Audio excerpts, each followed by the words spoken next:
It is a hot, still afternoon on the coast of Texas, the 21st of April in the year 1836, and the whole low green world seems to be holding its breath. The prairie runs flat and wide toward a slow brown river, and the grass stands tall as a man's chest, silvered and bent in the heavy heat, and the air is thick with the smell of mud and crushed stems and the far-off salt of the Gulf. Nothing moves that wants to be seen. A single great live oak spreads its arms over the ground near the water, casting a wide pool of shade, and out across the sunlit grass, quiet as a held thought, a ragged line of men is creeping forward on foot. There are not very many of them, fewer than 800, and they do not look like an army that is about to win anything. They are sunburnt and half-starved and dressed in whatever they owned when they left home, in homespun and buckskin and the odd faded coat, some of them barefoot, some of them carrying old hunting rifles their fathers carried before them, and they move low through the grass, bent almost double, saying nothing, because a quarter of a mile ahead of them, in the drowsing heat of the siesta hour, an enemy camp lies sleeping. The men in that camp are soldiers of a real army, a professional army, with cannon and cavalry and bright uniforms, and they have marched a long way and won everything they have fought for, and now, in the safe warm middle of the afternoon, they have stacked their muskets and let their horses out to graze and lain down in the shade to rest, certain there will be no attack today. And at the front of the ragged creeping line, a little apart, up on a tall pale horse that steps as softly as it can through the grass, there is one enormous man. He is well over 6 feet, broad through the shoulders, heavy now with hard years. His face burnt dark and roughened with several days of stubble, his greying chestnut hair pushed back under a worn wide-brimmed hat. He has a sword at his side and a plain frontier coat on his back, and there is an old ache in his body from wounds a listener will come to know before this night is through. He has taken his hat off. He holds it up in one big hand, out to the side, above the grass, and he has not yet brought it down. The whole afternoon, the whole prairie, the whole future of a country not yet born, hangs in the small space between that lifted hat and the ground, because when his arm comes down it will be a signal, and the line will rise up out of the grass and start to run. And in about the time it takes to boil a kettle, this quiet field will decide who owns Texas. Hold him there for a moment. Let him stay exactly where he is, a soft dark shape against the bright bending grass, the hat lifted,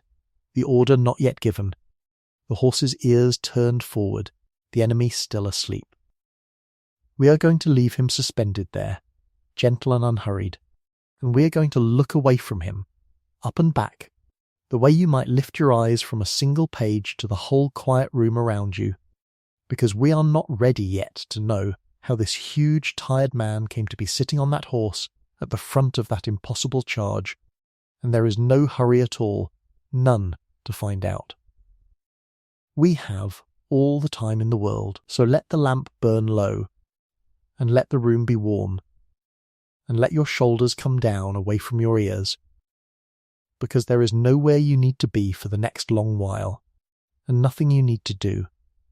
and no part of this you have to keep hold of. Tonight we are going to walk, very slowly and very softly,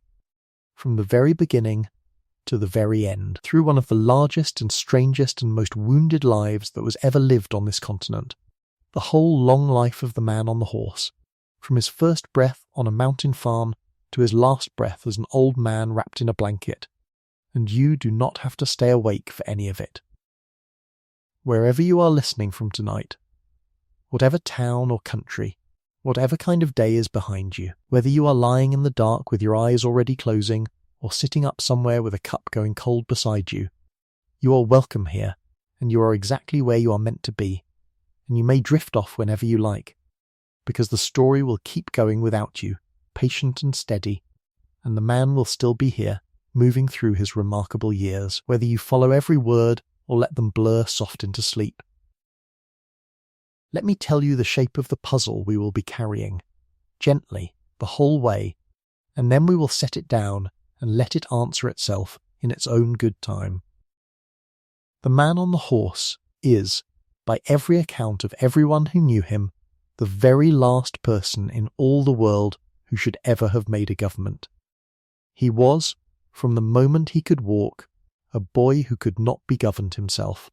He ran away from every school he was ever put into. He ran away from the family store where they set him to work. He ran, in the end, from his own family, from his own country, from his own great career at the top of the world, and went to live in the woods when the roof of his life fell in. He was restless and proud and headlong and enormous in every appetite, a man who did nothing by halves and stayed nowhere he was told to stay. And yet this same ungovernable man, this runaway, this drifter who would not be ruled, grew up to father a nation, to make a whole country almost with his own two hands out of a wet green wilderness, to be its general and its president twice over, and to spend the last long stretch of his life trying, stubbornly and almost alone, to hold a much greater country together. That is the gentle question we will carry, like a coal kept warm in the ashes, from here all the way to the end. How does the man least willing in all the world to be governed become the maker and the very father of a government? How does a boy who fled from every fence anyone ever built around him grow into the one who builds the fences, who writes the laws, who takes the oath? And here is the second half of it, the part that gives the whole long life its ache, and we will only reach the answer at the very end, so there is no need to hold it tight now. How does that same man make a country with his own hands, and then, at the very last, when he is old and grey and tired, let it break with him rather than break himself? Set that down now. Let it rest. We do not need it yet. Instead, let us leave the hot prairie and the lifted hat and the sleeping camp exactly where they are, safe in the amber of that one held afternoon, and let us go back, all the way back, past the general and the president and the exile and the soldier and the runaway, back to the true beginning, to a place as cool and green and quiet as San Jacinto was hot and flat and tense, high up in the Blue Mountains of Virginia in the spring of the year 1793. Picture it, a small farm in the Blue Ridge, tucked into the folds of the Shenandoah country, where the land rises in long soft ridges the colour of wood smoke and morning haze, and the mountains stand faint and blue against the sky as though someone had washed them in with watered paint. It is the kind of country that makes a person feel small in a comfortable way. There are log buildings, weathered silver grey, and split-rail fences zigzagging along the edges of the ploughed fields, and a barn, and smoke rising thin and straight from a stone chimney in the still morning air. The land here is decent but not easy, stony under the plough, and the growing season is short, and the family that works it is of that hardy, stubborn, quick-tempered Scots-Irish stock that had come down the long wagon road from Pennsylvania a generation or two before, Presbyterian and proud and used to hardship, the kind of people who settled the whole spine of the Appalachian frontier and gave it much of its character. Into this family, on the 2nd of March in that year, 1793, a boy is born, the fifth son of a large brood, and they name him Samuel, though the world will come to know him simply by the family name Houston. He is, from the very start, a big baby who grows into a big boy, long in the bone, long in the limb, taller than the others his age, with a wide handsome head and deep-set eyes of a pale grey blue under dark brows, and thick brown hair that will not lie flat. The father of this house is a man named Samuel as well, Major Samuel Houston, and he is a figure worth pausing on, because so much of the son is a kind of answer to the father. The elder Samuel is a militia officer, an inspector of frontier troops, a soldier by temperament and by trade, and he loves the life of it, the riding and the mustering and the far patrols along the mountain lines, far more than he loves the slow patient business of making a farm pay. He is often away, gone for weeks at a time on his rounds through the back country, tall in the saddle, splendid in his own way, admired by the men he leads, and while he is away the farm is left to run itself, which is to say to run gently downhill.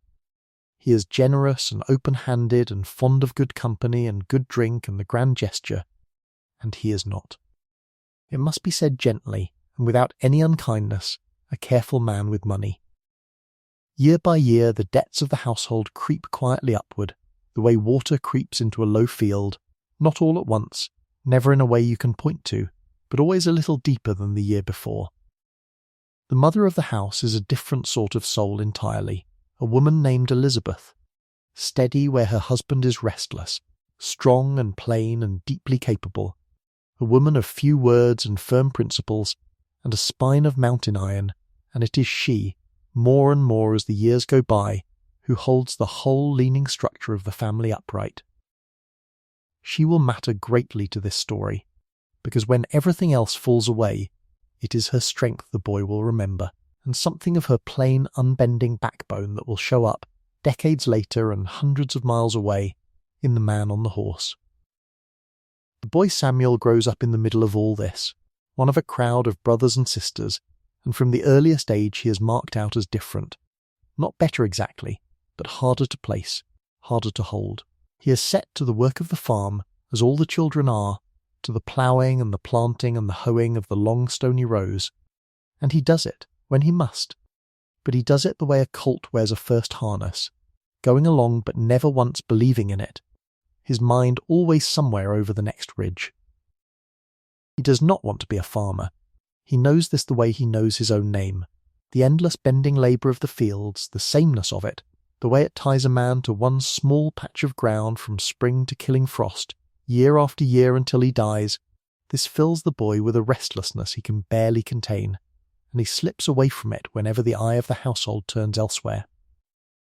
He takes to the woods. He wanders the ridges and the hollows for whole afternoons, and he learns the shape of the land the way another boy might learn his letters, and he grows lean and brown and tireless on his long legs.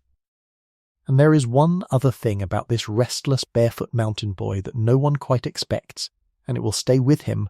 and shape him more than almost anything else, and that is this: he loves to read. In a household not much given to books, in a corner of the world where reading was a plain and practical skill and little more, this boy conceives a private, burning, almost secret passion for the printed word, and above all for the old stories of ancient heroes. Somewhere he gets his hands on a translation of Homer, the great old tale of the war at Troy and the long voyage home. And he reads it and rereads it until the pages are soft, until whole passages live in his memory, until he can walk the mountain paths reciting the deeds of Achilles and Hector and the wily Odysseus to the indifferent trees. He carries that book, or one like it, tucked under his arm the way another boy carries a fishing pole, and in the great deeds of those long-dead heroes something in him wakes up and stretches and recognises itself. A hunger for a life that is large, a life that means something, a life lived on a wider stage than a stony Virginia field. There is a story, and like many of the stories about this man, it is half fact, and half the warm polish that time lays over a good tale, that he loved this one book so fiercely he would not be parted from it, that he carried his Homer everywhere and quoted it at the least excuse,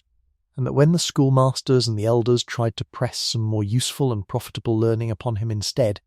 he simply refused, saying he would rather measure the deeds of heroes than the price of goods. Whatever the exact truth of it, the shape of the thing is real enough, for everyone who knew him in those mountain years remembered the same boy, the tall one always with a book,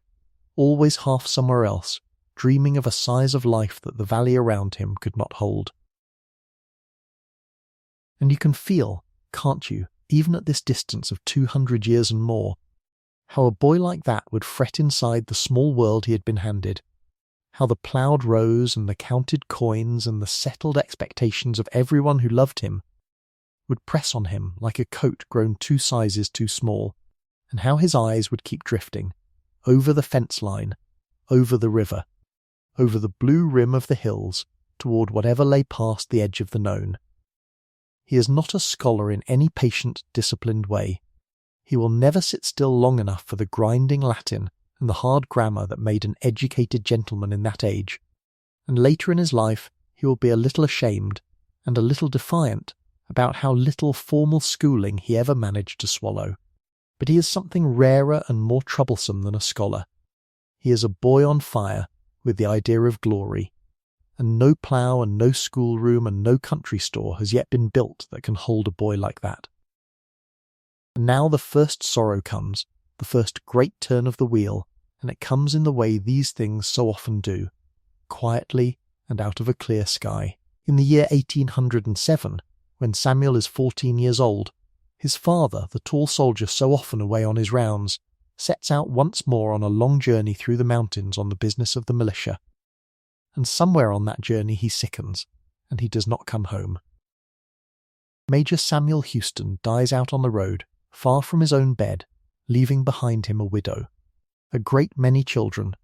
and a farm sunk deeper in debt than anyone had quite let themselves understand. The splendid open-handed man who loved the soldier's life is gone, and what he leaves is not a fortune but a tangle, and it falls, as such things did, upon the shoulders of the plain strong woman he married. And here Elizabeth Houston does a hard, brave, clear-eyed thing, the kind of decision that changes the whole course of a family, and through it, sometimes the course of much larger things. She looks at the leaning debt-heavy farm in the crowded settled valleys of Virginia, where the good land was long since taken, and a family with more children than money had little room to rise, and she looks west, toward the mountains, toward the wild new country opening up beyond them, and she decides to go. Out past the Blue Ridge, over the long wrinkled ranges, lay a raw new land, freshly won from the wilderness, cheap and green and full of promise, a place called Tennessee, where a family could take up a great deal of land for very little and start again from the beginning with the slate wiped clean. It was a bold thing for a widow to attempt, to pull up the roots of generations and haul her whole household across the mountains into half-settled country. But Elizabeth Houston was not a woman to sit and sink, and so the decision is made. The farm is sold, the debts are settled as far as they can be, and what remains is loaded into wagons. Picture that too, because it is one of the great small scenes of the American story, repeated 10,000 times in those years, and never ordinary to the people living it. The wagons standing loaded in the farmyard in the pale early light, piled with the plain furniture and the iron pots and the bedding and the seed corn and the few precious books. The children perched atop the bundles, the livestock gathered and lowing, the old log house standing empty behind them with its door open on rooms that will never be theirs again. And then the long, slow creak of the wheels beginning to turn, and the whole family setting its face to the west, down out of the blue Virginia mountains, and along the rough trace that led over the ranges toward the sunset country, day after day. Up the grades and down through the fords, the mountains closing green and enormous around them, the old life falling away mile by mile behind the tailboard. The boy Samuel is 14, going on 15, long-limbed and restless and full of Homer,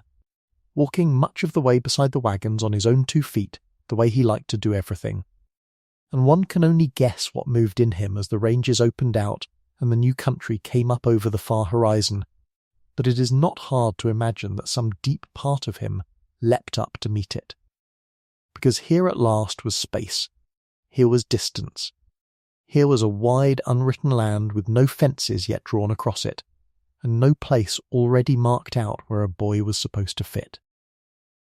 The Houstons come down at last out of the mountains into the fresh green country of eastern Tennessee, near a settlement called Maryville in the county of Blount, and here, close under the last blue wall of the Smokies, on land the family takes up for farming, they begin to build their new life.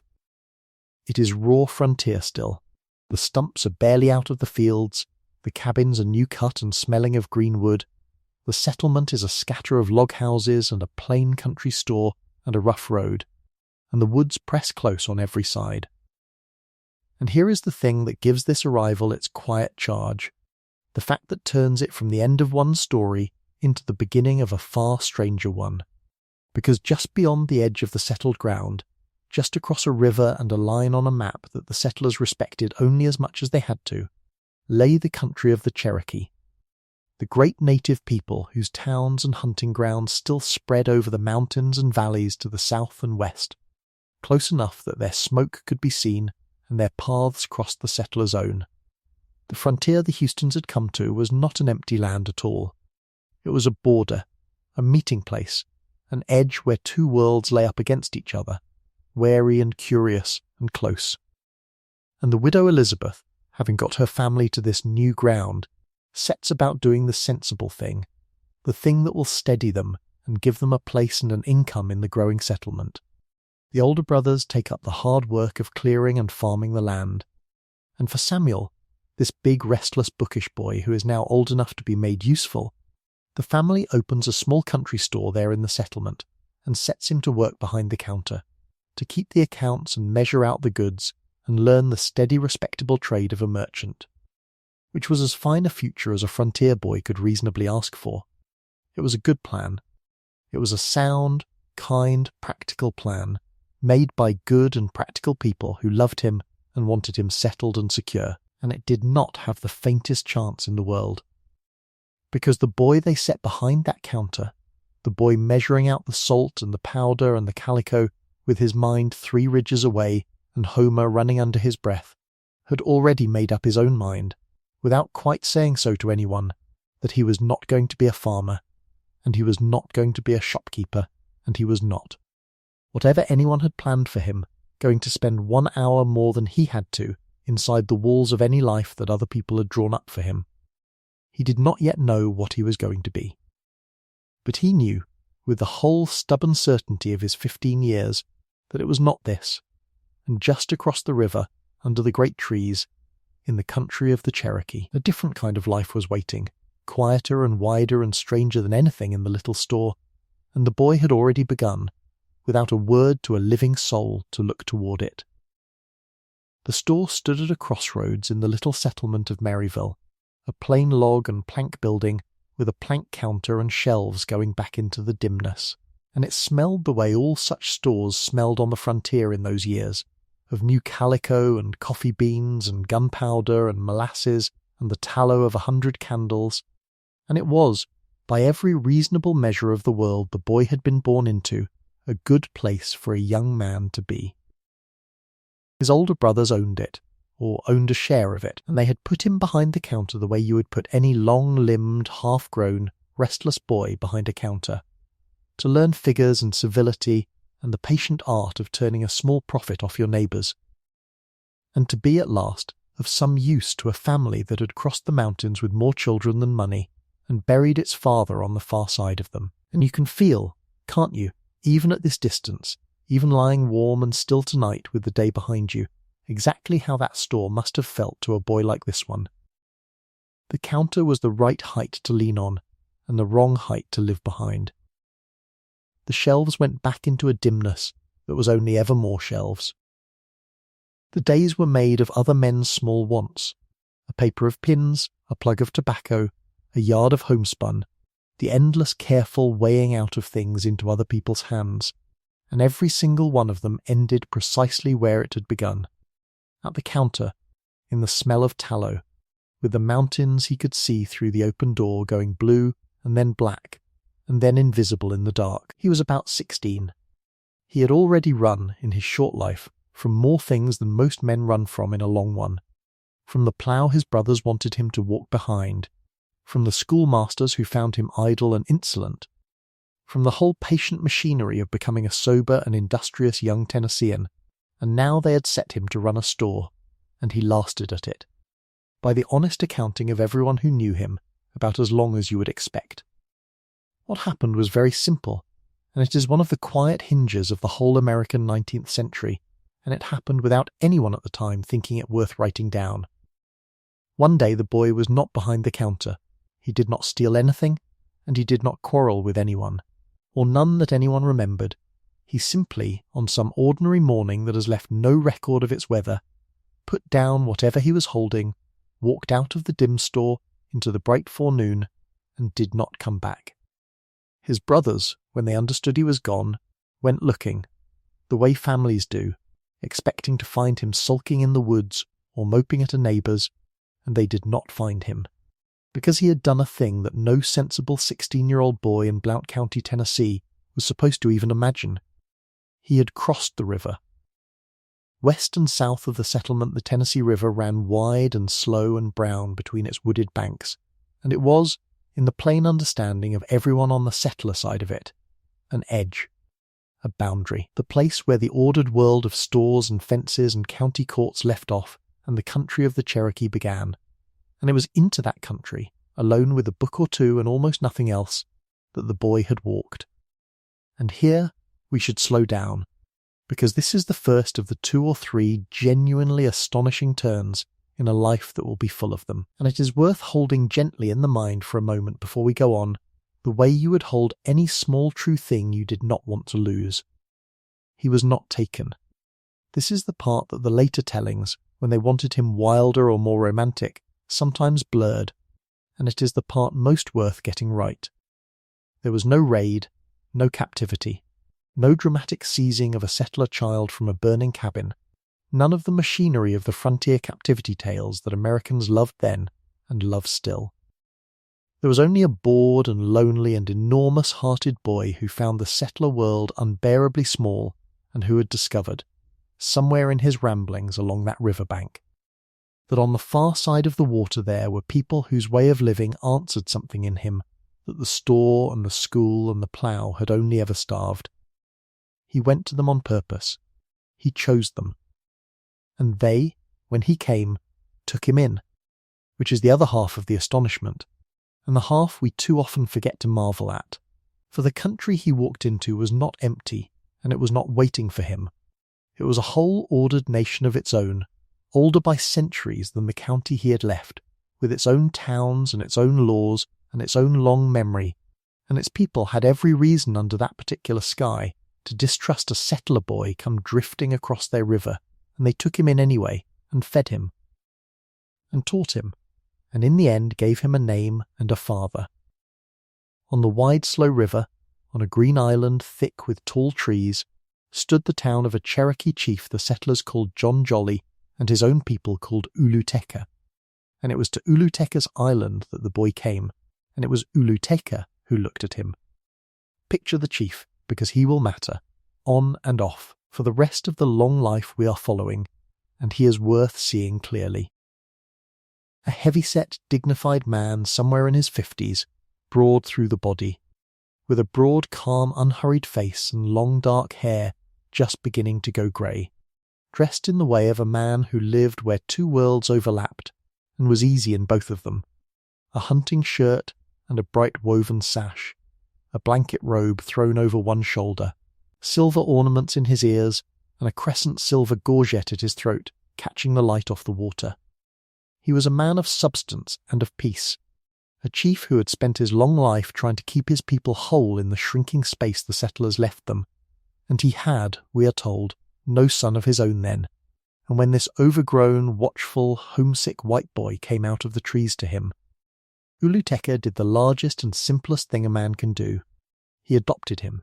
He took him as a son formally in the sight of the town, and he gave him the name that would follow him, on and off, for the whole rest of his days, longer even than the grand titles the future was going to pile on him, Colonna,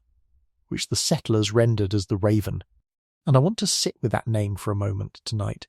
because it is a beautiful one, and because the people who chose it were not being careless. The Raven, in the country the boy had walked into, was not a bird of gloom or of graveyards the way the settlers half thought of it. It was a wanderer, a bird of far flying and of good omen, a bringer, a messenger that went out over great distances and came back, restless and lucky and hard to hold. They looked at this boy who had crossed a river to be with them, this boy already so plainly made for going and coming and never quite settling, and they saw the wanderer in him, the far flyer, and they named him truly, more truly perhaps than anyone had yet managed to name him in the language he was born to. The Raven. He would carry it a long way, so for something like 3 years, and the exact reckoning is soft, the way everything is soft that happened before a man is famous enough for people to write down his dates. The boy lived as a Cherokee, on the island and off it, and it is these 3 years, more than any schoolroom and more than any store, that made the man the rest of this story is about. He learned the language well enough to speak it easily and to be trusted with it, which is not a small thing and does not come to a lazy mind. He learned the woods, the hunting and the tracking, and the long, patient idleness that is the other face of the hunter's art, the sitting still, the reading of weather and sign. He learned a way of being in time that the settler world, with its counters and its ledgers and its Sabbath bells, had no room for, a way of letting the day be as long as it was and no longer, and he took to it, by every account including his own, like a creature coming home. He was happy.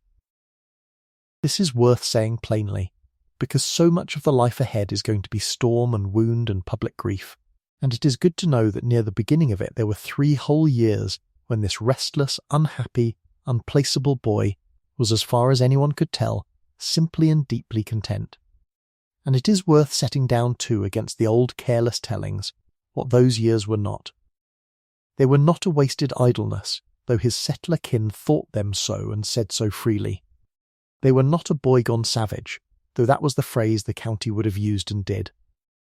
They were, if you look at them honestly, an education as real as any a young man of that age got at any academy, only taught out of doors and in another tongue. He was learning in those long green months how to move among a people not his own and be trusted by them, how to sit in a council of grave men and hold his patience, how to read the face of a stranger and the temper of a crowd,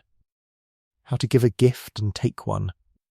how to be, in a word, at ease with power that was not his to command, and every one of those lessons he would spend, later in rooms full of senators and soldiers and voters, and spend them better than men who had gone to Princeton. The island taught him the things the store never could have,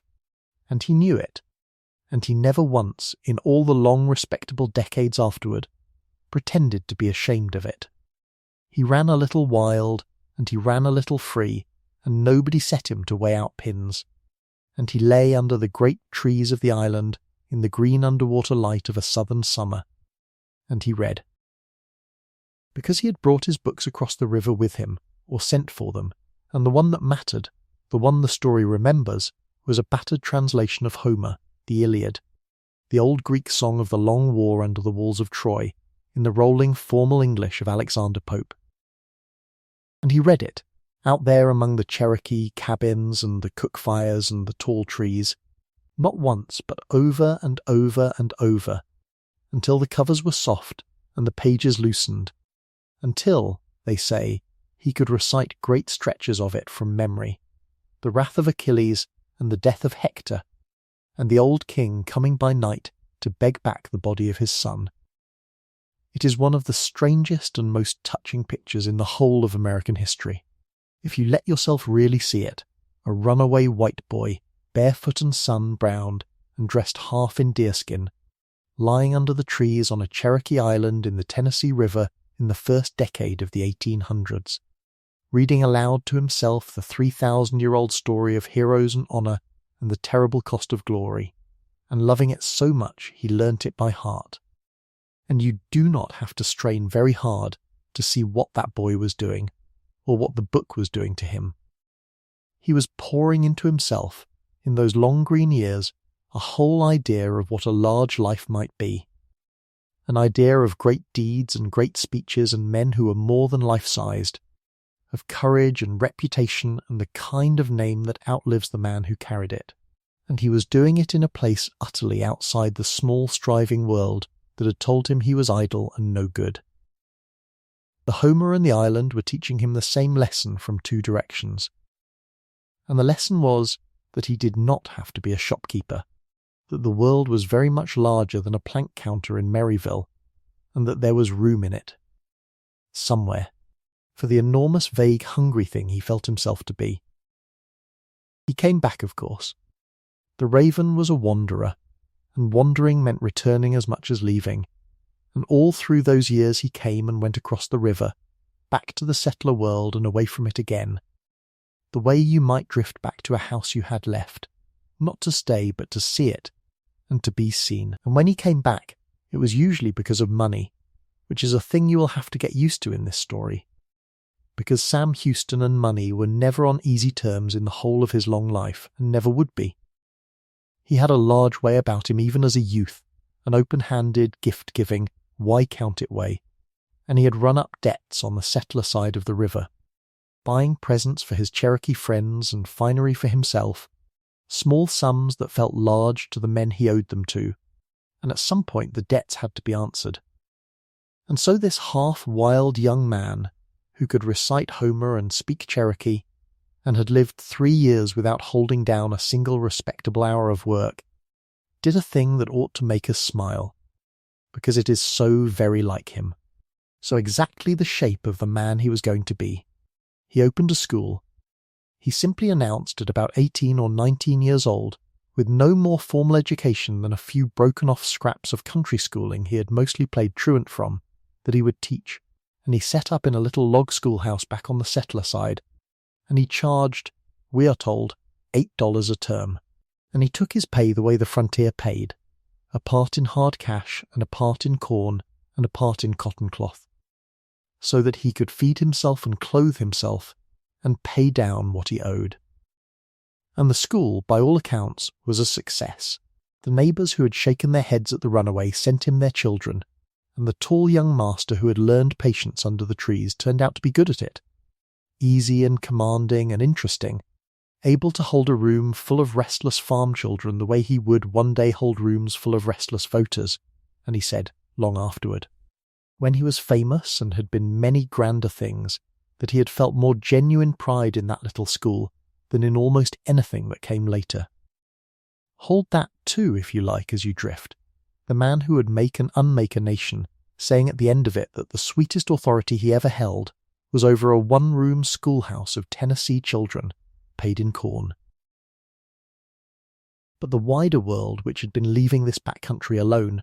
was about to come reaching in, the way it always does. And the reaching had a sound to it, and the sound was drums. For while the boy had been reading Homer on his island and teaching sums in his log school, the young United States had drifted into another war with Great Britain, the war they would come to call the War of 1812, and the war had a southern front, and the southern front was tangled up with the affairs of the great southern Indian nations,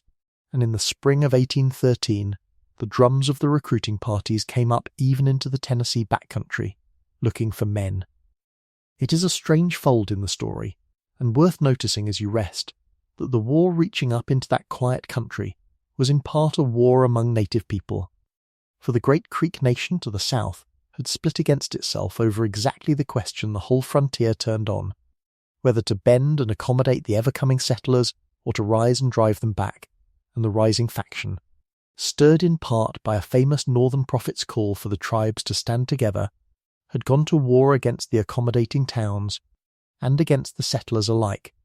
and the United States had seized the moment and the pretext and marched in. So the boy who had chosen a native nation for his own family was about to be sent to fight in someone else's, a tangle he was probably too young and too eager to feel the weight of then, though he would feel the weight of such tangles keenly enough before his life was done. And here the young man did the thing that turned him, once and for all, out of the long green dream of the island and onto the hard road the rest of his life would run along. He enlisted. He walked up to the recruiting party in front of his neighbours, and he took the soldier's pay, the little stack of silver coins laid out on the head of the drum for any man willing to make his mark and go, and by the custom of the thing, by the old ceremony of it, when a man took the coins off the drumhead he had taken the king's shilling, or in this case the young republic's dollar. And he was a soldier, and there was no unmaking it. And his neighbours were appalled. This is a small thing and an important one, and it is very characteristic of the whole life, so let it land gently. Enlisting as a common soldier in the regular army was not, to the respectable people of that time and place, an admirable thing for a young man of good family to do. It was closer to a disgrace. A thing that idle or ruined or desperate men did,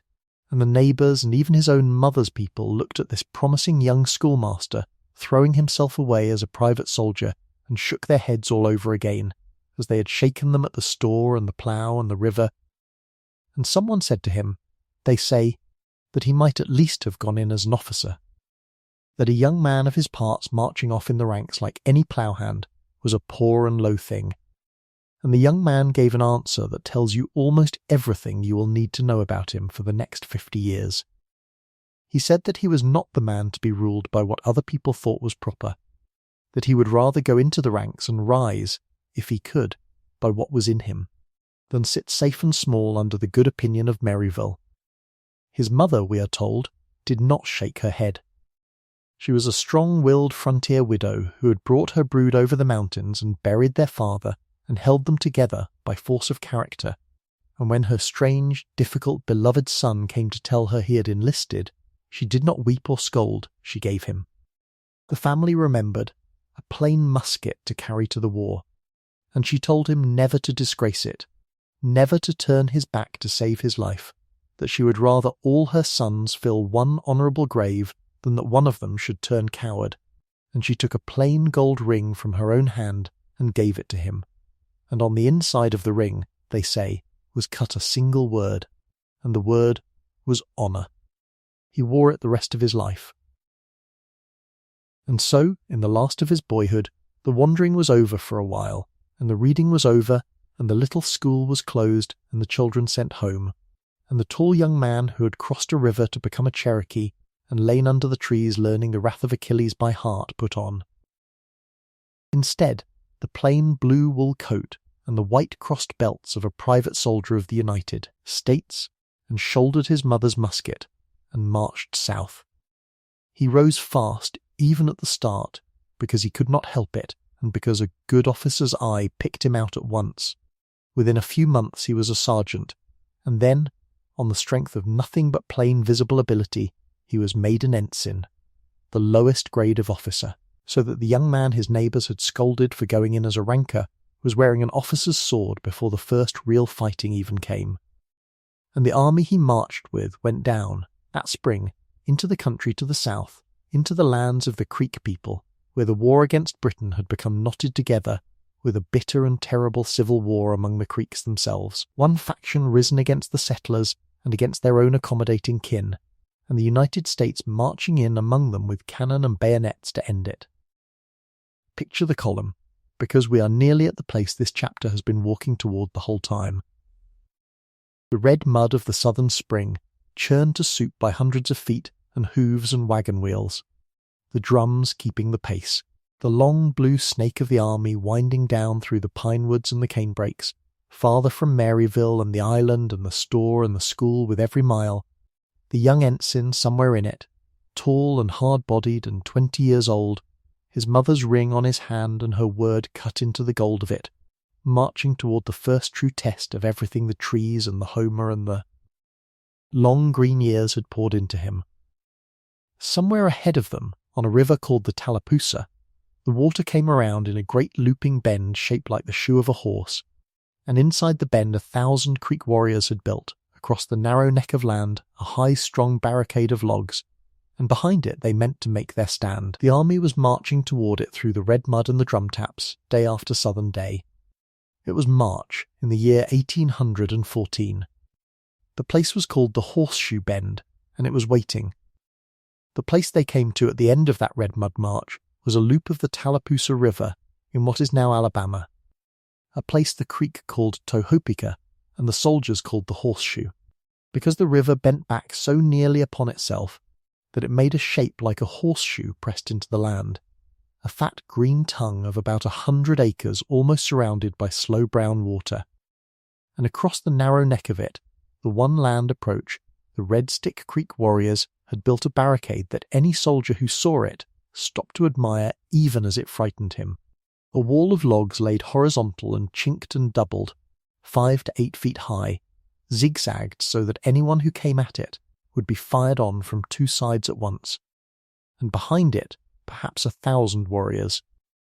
and their women and children with the river at their backs and their canoes drawn up on the far shore,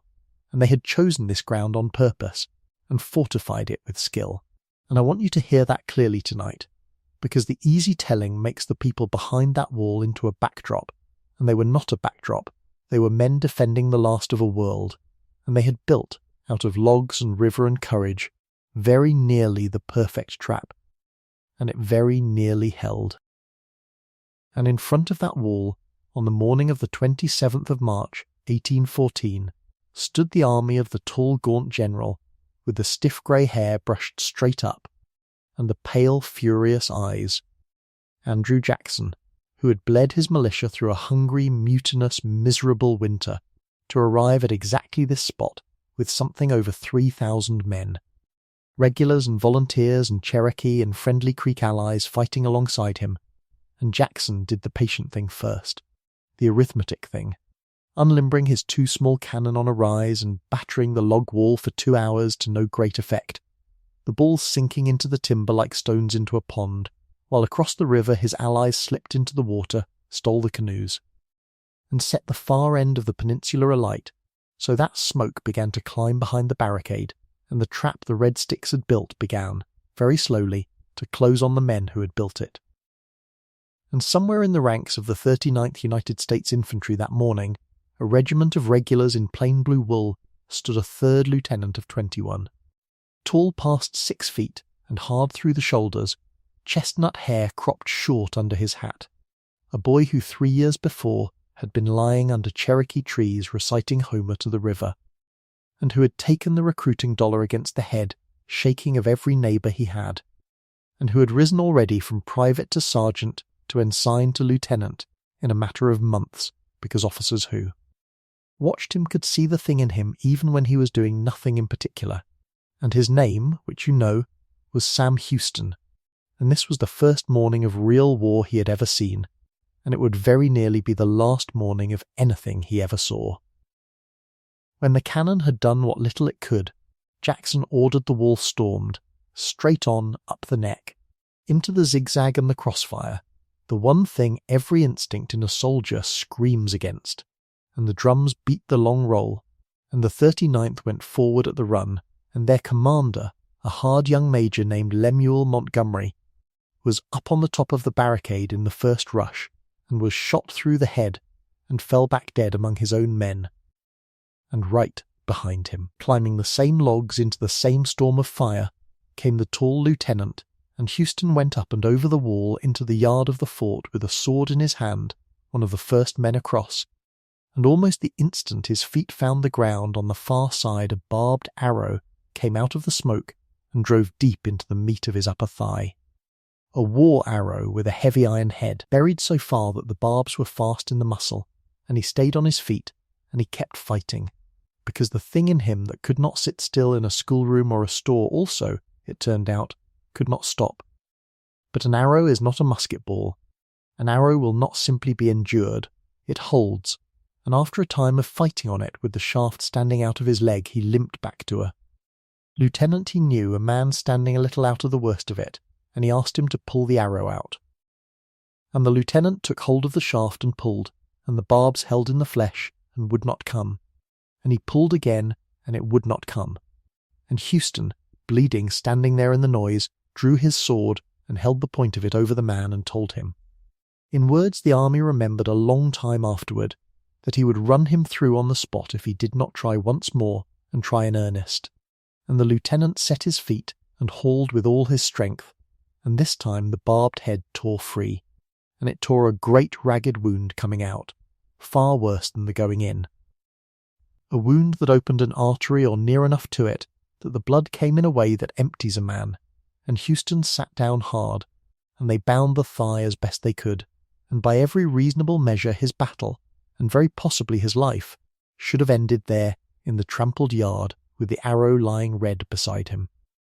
And here I want you to slow your breathing, because this is the hinge of the young man's whole body, the wound that will be with him in every chapter still to come, the thing that will drain and weep and ache in cold weather for the next half-century, and it is worth being still beside it. Jackson himself came riding through, rallying the men for the last of the fighting, and saw the tall lieutenant on the ground with his thigh laid open, and the surgeons had bound it, and Jackson gave an order, a sensible order, a merciful order, that this officer had done enough, and was to stay out of the rest of the action, and any man alive would have obeyed it and been thanked for obeying it, and no one, then or now, could have named it cowardice.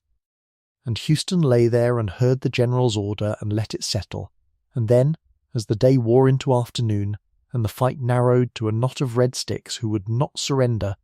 holed up in a covered position down by the river, and Jackson called for volunteers to go in and finish it. The wounded lieutenant got back up onto his ruined leg and went. He limped forward into that last assault with the thigh still bleeding through its bandage, and drew close to the barricaded spot where the last warriors were making their stand. And there, at close range, 2 musket balls struck him almost together in the right shoulder and the right arm, shattering the bone of the arm high up near the shoulder, and the arm dropped useless and the ball stayed in him. And this time he did go down and did not get up. And this time there was nothing theatrical or willed about it. He simply fell and lay where he fell as the light began to go. One boy among a great many boys of both nations lying on that ground. And the surgeons. When they got to him at last in the dusk, dug at the shoulder and got one ball out and left the other, they judged him a dying man. There was only so much a field surgeon could do by firelight for a body with an arrow wound in the thigh, emptying it of blood, and 2 bullet wounds in the shoulder and arm, and so they dressed what they could, and they laid him aside, on the cold ground, among the other men who were not expected to see the morning, and moved on to the ones they thought they could save. And the fighting at the Horseshoe went on into the dark, and was one of the worst things in that whole war, because the Red Sticks would not surrender, and were not, in the end, allowed to, and something like 800 of them died in the loop of that river, shot on the land and shot in the water as they tried to swim, and the soldiers counted the dead by cutting the tip from each nose, and Jackson broke the military power of the Creek Nation forever in that single afternoon, and took from them, in the treaty that followed, some 23 million acres. And I lay that beside you not to lecture, but because this room does not tell only the pretty. Half of a night, and the career that begins for our young man on this ground begins on ground soaked with somebody else's ending, and he will spend a good part of his long life, in his awkward and inconsistent and genuine way, trying to stand between the frontier and the people it was grinding under. And it matters that the standing began here, where he first helped do the grinding, but stay with the boy on the cold ground, because he did not die. Through the night he lived, and in the grey of the next day he was still living, to the mild astonishment of everyone, and they carried him with the other wounded on the long jolting journey back north, 60 miles and more of litter and horseback and wagon over bad ground, any mile of which could have finished him, and it did not. And he came at last to the settlements, and then, by slow stages, all the way home to his mother's house in Tennessee. And when he limped and was carried in at the door, worn to a skeleton, the arm in splints and the thigh not healing, the family very nearly did not know him. So changed was he and his mother, that strong widow who had brought her children over the mountains, looked at the wreck of her tallest son and, the story goes, told him she would rather all her sons had come home in honourable graves than one of them come home a coward, and whether she said it in just those words or the words were smoothed in the retelling, they belonged to the family and to the frontier that made it, and he carried them, that fierce mother's blessing that sounded like a threat, for the rest of his days. And now the long unglamorous part, the part the legend hurries past and this room will not, because it lasted years and it shaped him as much as the 18 minutes at the wall. The wounds did not close. The thigh wound, the arrow wound, wept and drained and would not knit clean, and for the rest of his life through governorships and presidencies and the floor of the United States Senate, that wound in his leg would open and run and have to be dressed. An old man 40 years on would still be laying fresh bandages to a hole an arrow made at the Horseshoe when he was 21, and the shoulder with the ball still in it ached and stiffened and troubled the arm, and he was months, long months, flat and feverish and half-mended, first at home and then in hospital at Knoxville, and then sent on to New Orleans to surgeons who reopened the shoulder and dug and probed and made it worse before it was better. And there were stretches in those 2 years when he was written off again as a man not likely to live, and he lived each time a little more slowly and a little more permanently marked, and I think it is worth saying plainly that the reckless boy who went over the wall at the Horseshoe paid for that quarter hour of glory with 2 years of his youth and a lifetime of quiet daily pain, and that he never, in all the telling and retelling, seems to have thought the price too high, because it bought him the one thing his restless soul had never yet been able to secure, which was the good opinion of Andrew Jackson. For Jackson remembered. Jackson, who forgot no man who wronged him and no man who served him, had seen the tall lieutenant go over the wall and get up off the ground twice with his blood running out, and Jackson filed it away, the way a hard man files away the single proof that another man is genuine, and from that day forward,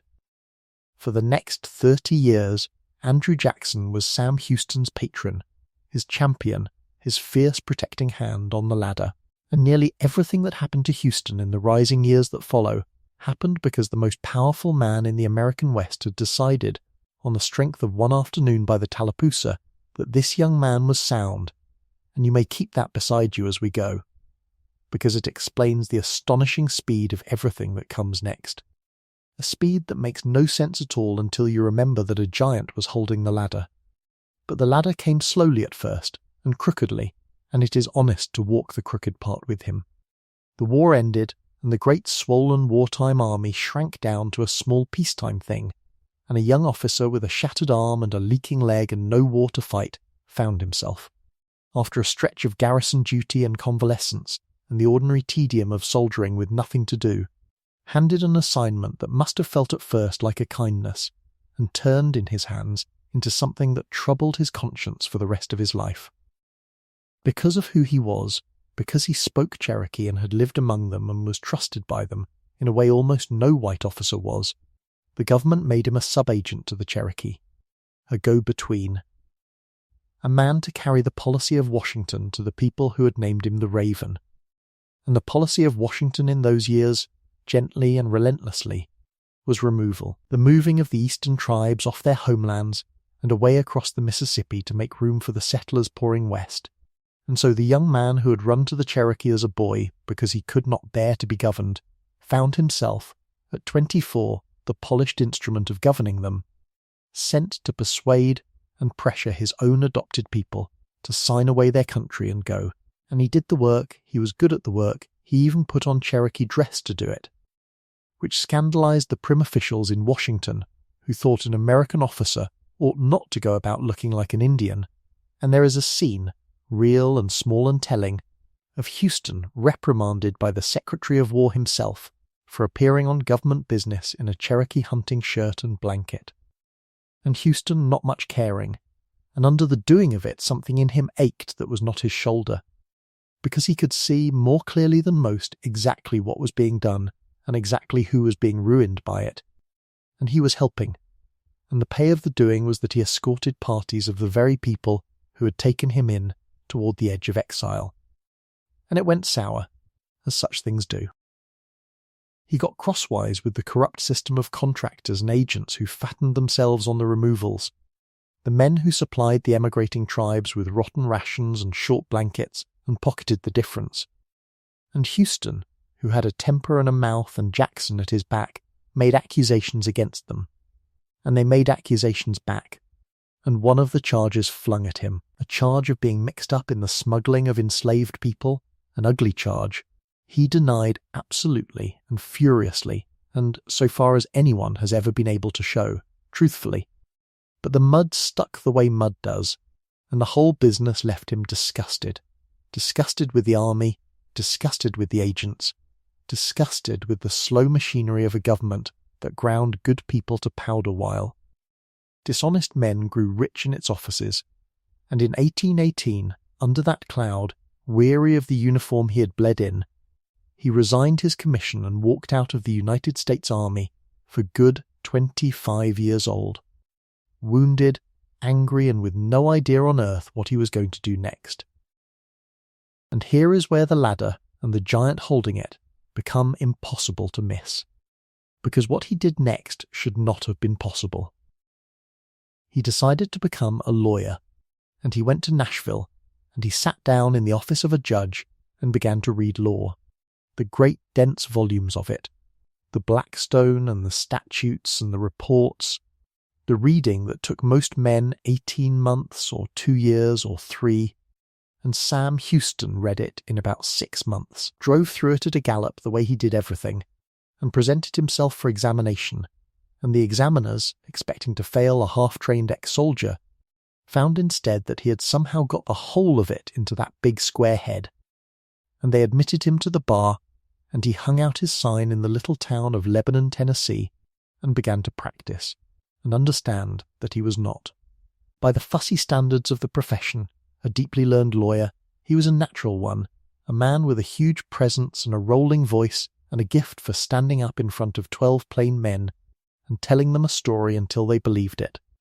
which is, when you strip the law of its Latin, most of what a frontier trial actually was, and he was magnificent at it, and clients came. And then the ladder. Jackson's Nashville, the tight, warm, ferocious circle of men who had gathered around the hero of New Orleans and now ran the politics of the whole state and meant to run the politics of the whole nation, opened to Houston and took him in. Because Jackson vouched for him, and vouching from Jackson was a passport, and the offices began to arrive with a speed that dazzled onlookers then and dazzles them now. Within a year of hanging out his lawyer's sign, he was appointed Adjutant General of the state, a colonel, and then the people of the district elected him their Attorney General, their prosecutor, and he took to standing up in court on the side of the state with that same booming natural power, and he grew in those Nashville years into a figure people turned to look at on the street. An enormous, theatrical, splendidly dressed young man, 6 feet and more of him, got up sometimes in a fine dark tailcoat with a ruffled shirt, and sometimes in outright frontier extravagance, a fur or an Indian blanket thrown with deliberate flair over a good coat, a man who wanted to be seen and knew exactly how to be seen. And behind the flamboyance a shrewd political mind and the most powerful patron in America, and a war record written on his own body, and it is no wonder at all that the districts sent him where districts sent their rising men, which was to Congress. In 1823, at 30 years old, Sam Houston was elected to the House of Representatives of the United States and went to Washington, and there he did the loyal, useful, unspectacular work of a Jackson man in the years when the Jackson men were fighting to make their general president, defended his chief on the floor, made speeches, was re-elected without trouble in 1825, and was seen by everyone who watched such things as one of the coming men of the West, hitched to the brightest star in the sky. And when that star finally rose, when Andrew Jackson swept into the White House on the flood of 1828, everyone understood that the young men who had risen with him would rise higher still. But Houston did not wait for Washington to lift him. He went home to be lifted, because the surest platform of all was the one nearest the people who loved him, and in 1827 he stood for governor of Tennessee, and won, and there it is, the whole dizzying arc laid out, and let me set it down slowly so you can feel the height of it. The barefoot, restless boy who ran from the schoolroom, the runaway who crossed the river to live under the trees with the Cherokee, the debt-happy young man who ran a one-room school to pay off what he owed, the reckless lieutenant left for dead on the cold ground at the Horseshoe, with an arrow wound that would never close, the disgusted sub-agent who resigned under a cloud, that same man, not yet 35 years old, stood now as the elected governor of the state of Tennessee, one of the youngest men ever to hold the office, tall and handsome and famous and flamboyant, a favourite of the president-in-waiting, spoken of in the knowing circles as a man who might one day, and not so far off either, go all the way to the very top, to the White House itself. And there was, in the winter of 1828 and into 1829, hardly a happier or more enviable young man in all the United States, standing at the head of his state with the whole road open and shining before him, and every reason in the world to believe that the arithmetic of his life had at last come out clean. And that, of course, is exactly where the ground gives way, and we will come to how and why, and to the one mystery in this whole long life that he carried sealed to his grave. But not tonight, not yet. For we have climbed a long way in the dark with him, from the log wall by the river to the governor's chair, and it is a good place to rest, here at the very top of the world, with the tall young man in his fine coat standing at the height of everything, not yet knowing, as we alas already half know, that the highest ground is always the ground with the farthest to fall, So let your breath go slow, and leave him there a while, upright and shining and whole, and we will find him again when we are ready. And so we come to the top of the hill, which is always the strangest place in any life, because it is the one place from which every direction is down, and in the first weeks of the year 1829 there was no man in the state of Tennessee, and perhaps very few in the whole young republic, standing higher on his particular hill than Sam Houston, 35 years old now, governor of a rising western state, tall and broad and ruddy and theatrical, dressed on great occasions in a way no other governor would have dared, a fine dark coat one day and a Cherokee blanket thrown over a ruffled shirt the next, beloved by the plain people who saw in his bigness and his boldness a kind of picture of themselves, and watched over by the old general. His patron and his second father, the gaunt hero of New Orleans who had just that winter been elected President of the United States and gone off to Washington, so that Houston stood now as the old man's own creature and heir in Tennessee, and men who counted such things aloud were already saying that this young governor might one day follow that same road to that same house, and he believed them.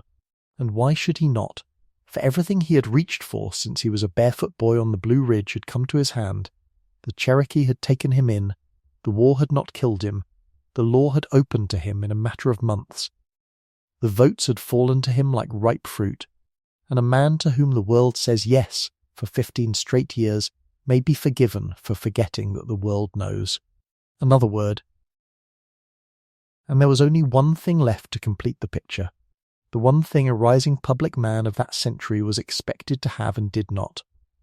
A wife, a household, a fixed and settled centre, for Houston at 35 was still a bachelor, still restless, still half a wild thing under the fine coats, and so in the bright cold January of that year he went courting up in Sumner County,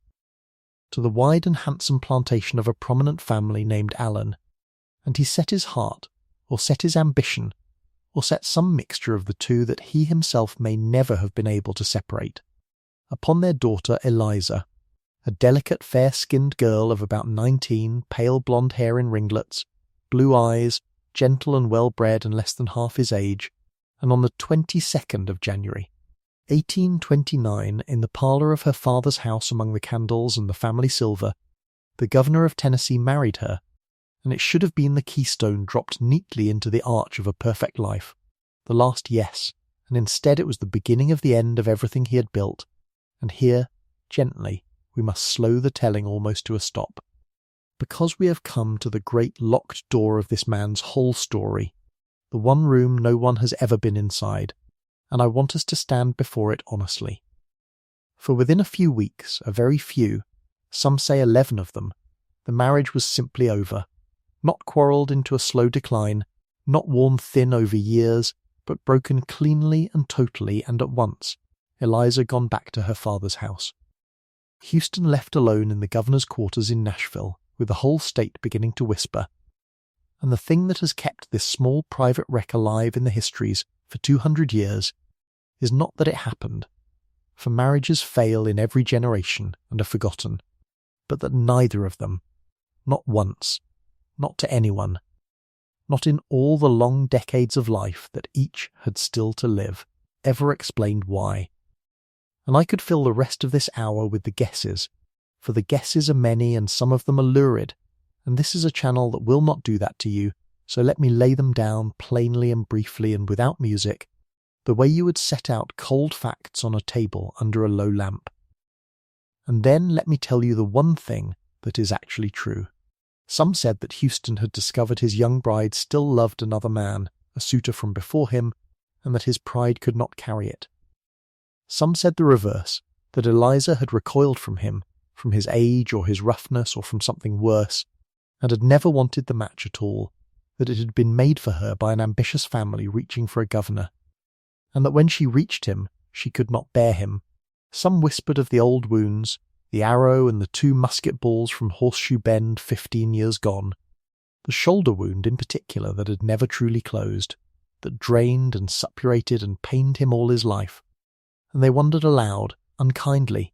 whether a delicate girl of 19 had lain down beside that ruined body and been horrified by it. And there is a version in which she said a cruel word about the wound and he heard it, and there is a version in which he saw her face and needed no word, and there is no way on this earth to know if any of it is so. And there were darker guesses still, of jealousy, of a violent temper, of a single terrible scene, and there was on the other side the tenderest guess of all, that he loved her and she could not love him, and he let her go rather than keep a woman in a cage, which is the version his friends preferred, and which may be the truth, or may only be the kindest available fiction, and the plain honest bottom of the whole matter, the thing I promised you, is this, that nobody living knows, that nobody has known for 2 centuries, that the 2 people who did know both carried it sealed to their graves on purpose, she refusing every entreaty to speak of it for the rest of her long life, and he, when a man once pressed him hard for the reason, answering only, and you may keep this sentence, that this was a wound that could never be forgiven if he explained it, and that he would let the world think of him what it liked before he would say one word that might wrong her, and so the door stays shut, and we will not force it, for there is a kind of respect in leaving a locked room locked, and both of them earned that much from us tonight. But whatever was behind the door, the consequences came through it like a flood, because a governor whose bride has fled him after 3 weeks, in a small and gossiping state, in an age that made a public sacrament of marriage, cannot simply carry on, and the whispers grew to a roar, and effigies of him were burned in the streets of the very towns that had cheered him, and men who had ridden 100 miles to shake his hand now demanded to know the secret he would not give, and mistook his silence for guilt, as people always will. For a man who will not defend himself is assumed to have no defence, and Houston, who had faced a creek barricade with an arrow in his thigh and asked for more, found that this was the one kind of fire he could not stand in, the slow cold fire of a whole society turning its face away, and it broke something in him that no musket ball ever had. And so he did the thing that no one expected, and that ended, at a single stroke, the most promising political career in the Western country, the thing that men still shake their heads over. For on the 16th of April, 1829, less than 3 months after his wedding, and with more than half his term still to run, and the presidency itself half within his reach, Sam Houston sat down and wrote out his resignation as governor of Tennessee, and laid down the office, and abandoned the whole shining structure of his life, the votes, the patronage, the old general's favour, the road to Washington, all of it, walked away from it as a man walks away from a burning house with nothing in his hands, and no one could talk him out of it, and I want you to feel how total that was, because we are so used to men clinging to power past all sense, that a man setting it down whole and walking into the dark is almost outside our understanding, and yet that is exactly what he did. And having done it, he did a second thing that told everyone how deep the wound went, for he did not stay to fight the rumours or rebuild in some quieter town. He turned his back on the settled American world altogether, and went west, across the Mississippi, out past the edge of the States, out to the only place and the only people that had ever taken him in without conditions when he was a runaway boy, back to the Cherokee. And here the life we have been following, the rising rocket of the last chapter, simply falls out of the sky, and we must follow it down into 3 years of shadow that his admirers would later have preferred to skip, and this channel will not skip them, because a life is not only its high noon, and the man who came out the far side of these years was made in them as surely as he was made at Horseshoe Bend. His adopted people were not where he had left them. In the years of his rising, the pressure that would soon become the great national crime of the removals had already begun to push the Cherokee west, and his adopted father, the dignified old chief, who had named him the Raven, the heavy-set, calm-faced man in the bright sash and the silver gorget, had taken a large band of his people out of the eastern mountains and resettled them in the Arkansas country, on the Neosho River near the raw log walls of a frontier fort, and it was there, to that far post under the big western skies, that the ruined governor came riding in the summer of 1829. 36 years old, disgraced, half drunk before he even arrived, and the old chief, who had waited many years to see his lost son again, is said to have opened his arms and folded the huge broken man into them, and said, my son, my son. And there is no scene in this whole long story I would rather have witnessed than that one. The frontier fort. The river. The old man who asked no questions, and the younger one who could not have answered them, and the great arms closing around him,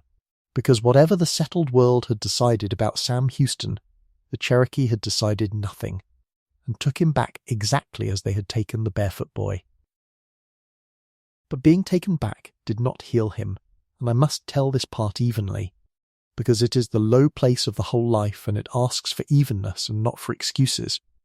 For the man who settled in among his people that year settled also into the bottle, and not lightly, not as a sociable frontier habit, but as a man goes down into deep water on purpose, because the air above it has become unbearable. And he drank through the fall and into the winter, and on through the seasons, drank until it was the first thing about him and the last, until the old fire and the ready wit and the great bodily strength were all soaked and dimmed, and the Cherokee who loved him and watched him do it with sorrow gave him a new name, and it is a hard name, and I will give it to you plainly, because softening it would be a lie. They called him Utse-T Arditarski, which in their tongue meant big drunk, and think what it is to have been the Raven, given a proud name by a proud people for the swiftness and the darkness and the far sight of him, and to have earned from those same people 10 years on the name Big Drunk, and to have earned it fairly, and he knew it, and wore it, and did not fight it, and for a stretch of many months there was every reason to believe that this was simply the end of him, the whole story finished at 36 in a river fort at the edge of the map, another brilliant man drowned in whiskey, of whom the world would say what a pity, and move on. And yet, because a wounded thing is not a dead thing, there were embers in the ash even then, and we can see them if we look. For he did not only drink, he also, in the way of a man reaching for any handhold, took up a trade, and set up a store, a trading post there among his people, a plain log establishment he called by an Indian name, the Wigwam Neosho, dealing in goods to the Cherokee and the soldiers and the travellers who passed, and around the same time he took a wife. Though not in the eyes of any church or any state, a Cherokee woman named Tiana, a handsome, calm, strong-featured woman of about 30, tall, her dark hair in braids, a woman of good family among that people and part white herself, the daughter of a trader, and she made a home with him at the Wigwam Neosho and kept it steady. And there is a real tenderness in this quiet second marriage that the loud first one never had. No scandal, no ambition, no whole state watching, just a broken man and a patient woman keeping a trading post on a western river, and if the story could have ended there, in that low steady peace, it would not be the story we are telling, but it might have been a gentler one, and she deserves to be remembered for holding him together in the years when he could barely hold himself. And here is the strange and hopeful thing, the thing that makes this man impossible to write off even at his lowest, that even soaked in whiskey and buried at the edge of nowhere. The old capacity for fight would suddenly flare up in him, clear and cold and effective, whenever he saw something crooked being done to the people who had taken him in, for the great removals were now grinding forward, and the government's business with the Indian nations had become a swamp of fraud, contractors selling rotten rations and short waits, agents skimming the money meant to feed and move whole peoples, and Houston, drunk in his own life, was somehow stone sober about that, and he began to travel all the long way back east to Washington itself, to fight for the Cherokee against the men who were cheating them, using everything the old political animal still had in him, the friendships, the knowledge of how the thing worked, the direct line to the old general who was now the president. And he threw himself into it with the flashes of the old brilliance, drawing up charges against corrupt agents, lobbying, arguing, becoming a nuisance to powerful men who had counted on the Indians having no advocate who knew where the bodies were buried, and in doing this he began, without quite meaning to climb back up out of the water. Because a man who is fighting for something outside himself has, for those hours, forgotten to drown. And it was out of exactly this work that the strangest and most public episode of the exile years came.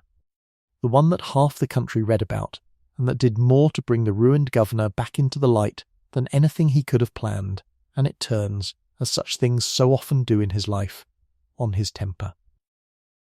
In the year 1832, while Houston was pressing his case in Washington, a congressman from Ohio named William Stanbury stood up on the floor of the House of Representatives and, in the course of attacking the president, threw out an accusation that Houston had been mixed up in a fraudulent scheme to supply rations to the very Indians he claimed to defend. A charge that was false and that struck at the one thing the fallen man had left, his honour as the Cherokee's friend, and Houston, reading the words in the newspaper, sent the congressman a note asking whether he had truly said them, and the congressman, standing on the privilege of the House, refused to answer, and there the matter should perhaps have rested, and with almost any other man it would have. But this was the man who had pulled an arrow out of his own leg and gone back to the wall, and privilege or no privilege, some nights later, on Pennsylvania Avenue itself. In the capital of the nation, under the evening lamps, Houston met Stanbury walking, and greeted him by name, and when the congressman reached, it was said, for a pistol. The huge Tennessean set upon him with a stout hickory cane, and beat him thoroughly, up and down the public street, until the matter was, in the physical sense at least, entirely settled, and the whole city woke to the news that a former governor had caned a sitting congressman in the open avenue, and the House of Representatives, its dignity assaulted in the person of one of its members,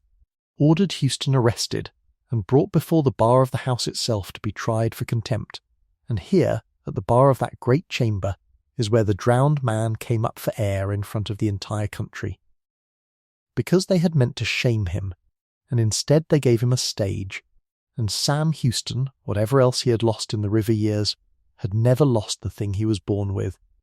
the power to stand up in front of a crowd and make them feel what he wanted them to feel, and he asked for and received the help of a famous lawyer to steer the legal points, a courtly man named Francis Scott Key, whose name you may know for a song. But the performance itself was Houston's own, and over the days of the trial he transformed himself. Week by whiskey-worn week he cleaned himself up, put on a fine new coat, stood tall in the well of the House, and turned a trial for assault into a grand oration on liberty, on the right of a private citizen not to be slandered from behind the shield of office, on honour and the frontier and the character of a free man. And the galleries filled, and filled again, packed with people who had come not to see a brawler judged, but to see the great, ruined orator perform, and he did not disappoint them, closing with a peroration that had the chamber ringing, so that when the House at last found him guilty it could bring itself to do no more than issue a mild reprimand, a slap, a formality, and Houston walked out of the Capitol that had meant to break him a famous man once more, his name in every paper in the country, and not as big drunk now, but as the bold Tennessean who had thrashed a congressman and then out-talked the whole House of Representatives. And it is one of the great turns of his life that the thing which should have finished him for good, a drunken assault on a member of Congress, became instead the doorway back, and he felt it, felt the old current moving under him again. And a man who has been dead and feels himself becoming alive again will do a great deal to keep the feeling, and I want you to hold that, because it is the engine of everything that comes after. For the trial did not restore his old life, but was gone past recall. Tennessee was closed to him, the governorship was another man's, the marriage to Eliza still sealed and unspoken, and the fame from the House floor, real as it was, had nowhere in particular to go. A man cannot live on a single good week of oratory, and Houston, coming down off that height, found himself in the familiar and terrible position of being once again a large and gifted man with no country to spend himself on, no war, no office, no cause big enough for the size of him, and it was precisely then, in that hungry and half-rebuilt state, 39 years old, sobering, ambitious again, and with nothing to be ambitious about, that his eye began to turn toward the one direction his life had not yet gone, south across the Red River to the vast and half-empty and unsettled Mexican province that the Americans pouring into it were beginning to call, in their own tongue, simply Texas. There were reasons a man might go there that could be spoken aloud, and Houston spoke some of them. The cheap and endless land, the chance to practice law among the swelling American colonies, errands that the old general, the president, was said to have wished done quietly in that quarter, the sizing up of a country that Washington had long dreamed of one day owning. And there were reasons that could not be spoken, and perhaps not even fully known to the man himself. The plain deep pull of a place where nobody had ever heard the name Big Drunk, where the story of the fled bride had not travelled, where a man might walk in over the river carrying only what he could make them believe about him, and be new, and Houston had been new before, had been the barefoot boy made into the Raven, the runaway made into an officer, the wounded soldier made into a governor, and he knew, better than almost anyone alive, that the self is a thing that can be built again from the ground if you are willing to cross far enough away from the last one. And he was willing. He was always willing. That was the whole of him. And so, in the closing weeks of the year 1832, he made his goodbyes to the old chief who had held him in his great arms, to the Cherokee people who had named him twice, to Tiana who had kept the fire at the Wigwam Neosho through the worst of him, and whom he would not, in the end, take with him into the new life, which is a sorrow we will not pass over, for she stays behind here at the river as he rides away, and she deserves that we notice her standing there, and then, on a borrowed or a bought horse, wrapped against the winter, a big weathered rebuilt but not yet whole man of 39 with grey coming into the chestnut hair, Sam Houston rode down to the Red River, the muddy border water that divided the United States from Mexican soil, and forded it, and came up, dripping on the southern bank, into Texas, into a foreign country under a foreign flag, with no office and no army and no name there yet, looking, as he had looked at every crossing of his whole crossing life, for one more chance to become someone, not knowing, as none of us ever know at the fords we cross, that this was the one, that everything before had only been the long preparation for this, that the barefoot boy and the Raven and the wounded officer and the golden governor and Big Drunk had all been made, all of them, so that this exact man could ride into this exact country at this exact hour, and that the province he was entering half-broken and unknown would within 4 years be a nation with his name written across the whole of its beginning.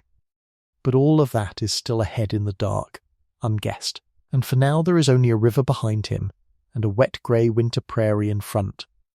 and the sound of one horse walking south, and the lamp burning low beside us as we watch him go, and we may rest here a moment at the water's edge, in the quiet between the life he has left and the country he has not yet found, and breathe, and settle deeper, for the road turns now toward Texas, and everything is about to change. And so we come to the country itself, the last country, the one that would take everything he had left and give him back a name that would outlast the stone they eventually laid over him. And I want you to see it the way he saw it that first day. Because he came to it low, you will remember, he came to it emptied out. A heavy broken man on a tired horse riding down out of the Arkansas Country Inn. The last cold weeks of 1832, with 2 lives already spent behind him, and no clear reason to believe there was a third one waiting anywhere in the world. He crossed the Red River near a place called Jonesboro, and the Red River was the border then, the ragged line between the United States he had risen so high in and fallen so far from, and the far northern edge of the Republic of Mexico. And the moment his horse's hooves came up wet and muddy on the southern bank he was in another nation, a foreigner, a stranger, a man of nearly 40 who had been a general's favourite and a governor and the toast of Nashville, and was now nobody at all in a place where nobody had ever heard of him. And I think you should hold on to that he arrived in Texas as a nobody, because it will make the rest of it stranger and sweeter when it comes. And Texas in those years was a great wide half-empty green country, and it does not much resemble the Texas you may be picturing, the dry and dusty Texas of the later cattle myths. For the part he rode into was the eastern part, the wet part, the piney woods and the slow brown rivers and the low coastal prairies that ran down soft and grassy toward the Gulf, tall grass to a horse's belly, live oaks hung with grey moss, cane thickets along the bayous, a sky so wide and so tall over the flat land that a man on horseback felt himself to be a very small, dark speck, moving under a very great pale dome, and the whole of it damp and green and buzzing and enormous and thinly settled, so empty that a traveller could ride a full day and see no roof and no fence and no living soul. Only the grass moving and the hawks turning and the far blue smudge of the woods. It belonged to Mexico on the maps, and Mexico ruled it from very far away, from the great city down beyond the deserts and the mountains, and Mexico for years had done a strange and fateful thing with this far cold empty corner of itself. It had invited the Americans in. For the land was too empty to hold and too far to defend, and so the government had struck bargains with a handful of men called empresarios, land agents, contractors of settlement, and chief among them a mild, industrious, quiet-spoken man named Stephen Austin. And these men were granted enormous tracts on the condition that they fill them, that they bring in families, hundreds of families, thousands, and settle them on the good cheap land. And the families had come. They had come pouring across the rivers out of Tennessee and Kentucky and Alabama and Georgia and the Carolinas. The poor and the hopeful and the indebted and the running. The same restless Scots-Irish stock that Houston himself had sprung from, and they had come to be Mexican citizens. That was the bargain. They took an oath to Mexico, and they agreed to become Catholics on paper, and they were given more good land than a poor man back in the States could dream of touching in 10 lifetimes, and by the time Houston rode down among them, there were more of these American Texans, these Texians as they were coming to be called, than there were Mexican Texans, these Tejanos. By a margin of something like 5 or 6 to 1, an American province flying a Mexican flag, and that simple lopsided arithmetic sat under everything that was coming like a fault line, sits under a quiet green valley, invisible, patient, and absolutely certain to move. He did not ride down into that country entirely alone and entirely aimless, though he liked afterward to let people think so, for the truth, gently told, is that Houston, even at the bottom of his fall, was a man who knew important men, and there were important men in the United States. Andrew Jackson foremost among them, now the president, his old general, his old patron, the tall, gaunt, white-haired chief of Horseshoe Bend, who had never entirely given up on his ruined proc, and Jackson had for years wanted Texas, wanted to buy it, wanted it in the Union, and it suited a great many purposes to have a capable and daring man of Jackson's own making down there among the settlers, with his eyes open, and so Houston rode into Texas carrying, along with his griefs and his debts, a kind of loose and unofficial errand, a set of quiet interests, and you may make of that what you like, and the honest historians have argued over it for 2 centuries. But the shape of the thing that matters for tonight is simpler. It is only that the broken man had a reason to go and a friend at his back, and that Texas, whatever else it was the one place left on the map where a man with a wrecked name could arrive as a blank page and write himself over again from the top. And that is exactly what he did. He went first down to San Antonio de Psar, the old Spanish town at the heart of the province, all low stone and adobe and the bells of its missions, and he looked at the country and the men in it, and then he settled himself up in the east at a rough little frontier town called Nacogdoches, an old settlement in the piney woods near the Louisiana line, and he hung out his shingle and went back to the one honest trade that had ever reliably fed him, the law. For he was still, under all the ruin, one of the quickest and most persuasive lawyers any of these backwoods people had ever seen. A huge, magnificent ruin of a man who could stand up in a plank courtroom and make grown farmers weep or laugh or roar exactly as he chose. And the work came, and the fees came, and slowly, the man began to reassemble himself. And here we must handle, gently and without any wagging of the finger, one of the small myth-tangles of these years. For you, we'll read that Houston, in order to hold land in Mexican Texas, was baptized a Catholic, and this is true. He went through the rite, he took the name, and cynical people have made much of it. The drunkard and the runaway now cheerfully swearing to a new faith to get his hands on some acreage. But the plain fact underneath is duller and more human than the sneer. For every American in Texas had made the same nominal oath, it was simply the price of the door, a legal formality that scarcely one settler in 100 took as a matter of the actual soul, and Houston, who was in these years a man with no settled faith of any kind. A man who would not truly come to God until he was old and steadied by a good woman many years down this road, did the ordinary thing that ordinary settlers did, and no more should be built on it than that. What matters is that he took the land, and he took a great deal of it, for the man had, along with all his other appetites, a lifelong hunger for land, a speculator's fever, and Texas land was the cheapest and the widest and the most promising land on the continent. And he bought and traded and dealt and schemed in it, head rights and leagues and labours, thousands upon thousands of acres. So that the empty-handed man who had crossed the Red River in the last of 1832 was, within a very short span of months, a landholder, a lawyer, a man of standing and property in a raw new country that did not know or care what he had been. And more than that, and faster than any of it, he became a man of Texas politics, because the man simply could not help himself, could not stand near a gathering of men debating their future without moving to the front of it, and Texas in these years was nothing but a long-fevered debate about its future. For the arrangement that had brought all these Americans in was beginning, quietly at first, and then not quietly at all, to come apart. The settlers had come under one Mexico, and now found themselves living under another.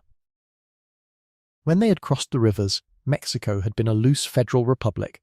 governed under a constitution of the year 1824 that left the states a great deal of their own liberty to run their own affairs, and that suited the independent-minded Americans very well. It was near enough to what they had left behind that they could live inside it. And Texas was joined for administrative purposes to the neighbouring state of Coahuila, far away and largely content to let the northern colonists alone. But down in the great city the wheel of Mexican politics was turning, as it turned often and violently in those years, and rising to the top of it, general and president and strongman, was a brilliant, vain, restless, ambitious soldier named Antonio Elpez de Santa Anna, a dark, handsome man of about 40, with side whiskers, and a proud fine face, and an enormous opinion of himself, who liked to call himself the Napoleon of the West. And Santa Anna, who had first ridden to power-waving the banner of the federal constitution, now turned his coat entirely and set about tearing that same constitution down, gathering all the power of the nation into his own hands and the hands of the central government, dissolving the state legislatures, disarming the militias, replacing the loose federal republic with a tight central dictatorship run from the capital.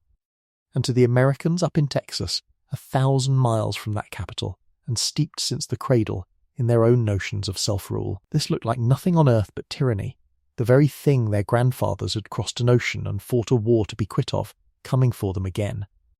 And so the settlers began to divide, as people always divide when the storm first shows on the horizon, into those who counselled patience, loyalty, petition, working within the law, of whom mild Stephen Austin was the truest voice, and those who counselled resistance, defiance, and, though few yet dared to say the whole word out loud, independence. And into this quarrel walked Sam Houston, and it will not surprise you at all, knowing the man as you now do, to learn which side of it he drifted toward. He was sent almost at once as a delegate from Nacogdoches to a convention of the settlers in 1833, a gathering that drew up a list of grievances and requests, chief among them that Texas be split off from far Coahuila and made a Mexican state in its own right, with its own government, and it was decided that someone should carry these petitions all the long way down to the capital and lay them before the government, and the man they chose to carry them was Austin himself. And here the whole affair took the turn that hardened everything, for Austin went down in good faith, the patient loyal man, and was received coldly and delayed and given no clear answer, and then on his weary way home was arrested, seized and thrown into a Mexican prison, and held there without trial and without charge for the better part of 2 years. And you can imagine what that did. The mildest, most loyal, most patient man in all of Texas, the very father of the American colonies, the living proof that a settler could work within the law and trust the government, taken and caged for the crime of asking politely. And when at last he was released and came home to Texas, a thinner, greyer, sadder man,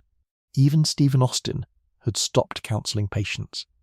And when Austin gave up on patience, Texas gave up on patience, and the fault line under the quiet green valley began, at last, to move. It moved first at a little town called Gonzales in the early autumn of 1835, and it moved over the smallest, homeliest, most almost comical thing, a single small cannon. Years before, the Mexican authorities had given the town of Gonzales a little bronze cannon, a modest thing to help the settlers frighten off raiding Indians, and now, with tension crackling all across the province and the settlers arming and drilling, the Mexican commander at San Antonio thought better of having left a cannon in American hands, and sent a detachment of soldiers to go and quietly fetch it back. And the men of Gonzales declined to give it back. They buried it, and they sent riders out across the countryside calling for help, and the volunteers came in, the farmers with their long rifles, and they dug the little cannon up again and mounted it on a pair of cartwheels, and some woman of the town sewed them a rough flag of white cloth, and on the flag they painted a black picture of the cannon and a single black star in. Above and below it, 4 plain words of pure frontier insolence: "Come and take it." And when the Mexican soldiers drew up across the river and asked once more for the gun, the Texians answered them with those 4 words, and then, on the 1st of October, touched off the little cannon at them and opened fire. And though hardly anyone was hurt in the brief scuffle that followed, and the Mexican detachment simply turned and rode away rather than fight over so small a thing, it did not matter that it was small. Because a shot had been fired, the first shot, blood or no blood, and everyone on both sides understood at once and forever that a line had been crossed that could not be uncrossed. And men would go on calling Gonzales the Lexington of Texas for the rest of the country's life. The little town where the war began over a cannon, nobody much needed. And now it came fast. The volunteers who had gathered at Gonzales did not go home. They stayed together, hundreds of them, an army only in the loosest and most generous sense, no uniforms, no supply train, no pay, no discipline to speak of, a great milling crowd of armed and angry farmers and hunters and adventurers who elected their own officers and obeyed them or not as the mood took them, and this ragged host, swelling as it went, marched westward on San Antonio de Psar. The old stone town that was the seat of Mexican power in Texas, where a Mexican general and something over 1,000 soldiers held the place, and the Texians laid a loose and disorderly siege to it through the autumn, sitting in the cold in the surrounding fields, quarrelling and drifting off and drifting back, until in the first days of December a portion of them, out of patience with the waiting, simply stormed into the town on their own hook and fought their way house by house through the streets, room by room, wall by wall, 5 days of vicious close fighting through the adobe and the stone, until the Mexican general surrendered the town and marched his soldiers away south under a flag of truce, and Texas, or rather this leaderless swarm of men who claimed to speak for Texas, found itself, as the year 1835 closed, improbably and almost accidentally in possession of nearly the whole province, the Mexican army gone from Texas soil, San Antonio in Texian hands, the settlers giddy and triumphant, and utterly, dangerously convinced that the whole business was as good as won. And where in all of this rising storm was Sam Houston? He was in the thick of the talking, though not yet of the fighting, for while the volunteers were gathering at Gonzales and marching on Bexar, the leading men of the settlements had come together in a body they called the Consultation, a kind of rough provisional congress, to try to decide what Texas actually was and actually wanted, whether it was fighting to restore the old federal constitution of 1824 and remain a loyal part of a free Mexico, which was still the safer and more common thing to say aloud, or whether it was fighting to break away altogether and stand alone. And this consultation, quarrelsome and divided and unsure, did manage to do one thing of lasting consequence in the confusion. It created the office of a regular army, a real, trained, disciplined, standing army to replace the ungovernable swarm of volunteers, and it looked about for a man to command that army, a man of real military experience and real weight and real fame, and there was, when it looked, precisely one such man in all of Texas. One man who had marched under Andrew Jackson and been torn nearly in half at the Horseshoe Bend, and worn the blue coat of a real officer of a real army, and so the consultation named Sam Houston Major General and Commander-in-Chief of the armies of Texas, and handed him the grandest title in the whole new country, and it was, in that hour, close to the emptiest title in the whole new country. And this is the bitter, quiet comedy at the very centre of these months that I do not want you to miss, that Sam Houston was made the Commander-in-Chief of an army that did not exist. For the volunteers out in the field, the men who had actually fired the shots and stormed the town, these men owed him nothing and obeyed him not at all. They were not his army. They were their own army. They elected their own leaders and made their own plans, and went where they pleased, and the regular army he had been given command of was a paper army, a thing voted into being on paper with almost no actual soldiers yet enlisted under it, no muskets stacked in any armoury, no barrels of powder, no wagons of bread, no money in any chest to buy them with, so that the most experienced soldier in Texas sat at the head of a magnificent title and a great blank emptiness where an army was supposed to be. A general with a sword and a commission and very nearly no one to command. And he could see, this man who had seen real war and knew exactly what was coming down the road from the south, he could see that the whole giddy triumph of the settlers was a house built on sand, that they had beaten a small garrison and mistaken it for beating a nation. That Santa Anna. The vain, proud, furious Napoleon of the West would not shrug and let a province walk away, that he would come, and come himself, at the head of a real army, thousands upon thousands of trained regular soldiers with cannon and cavalry and engineers,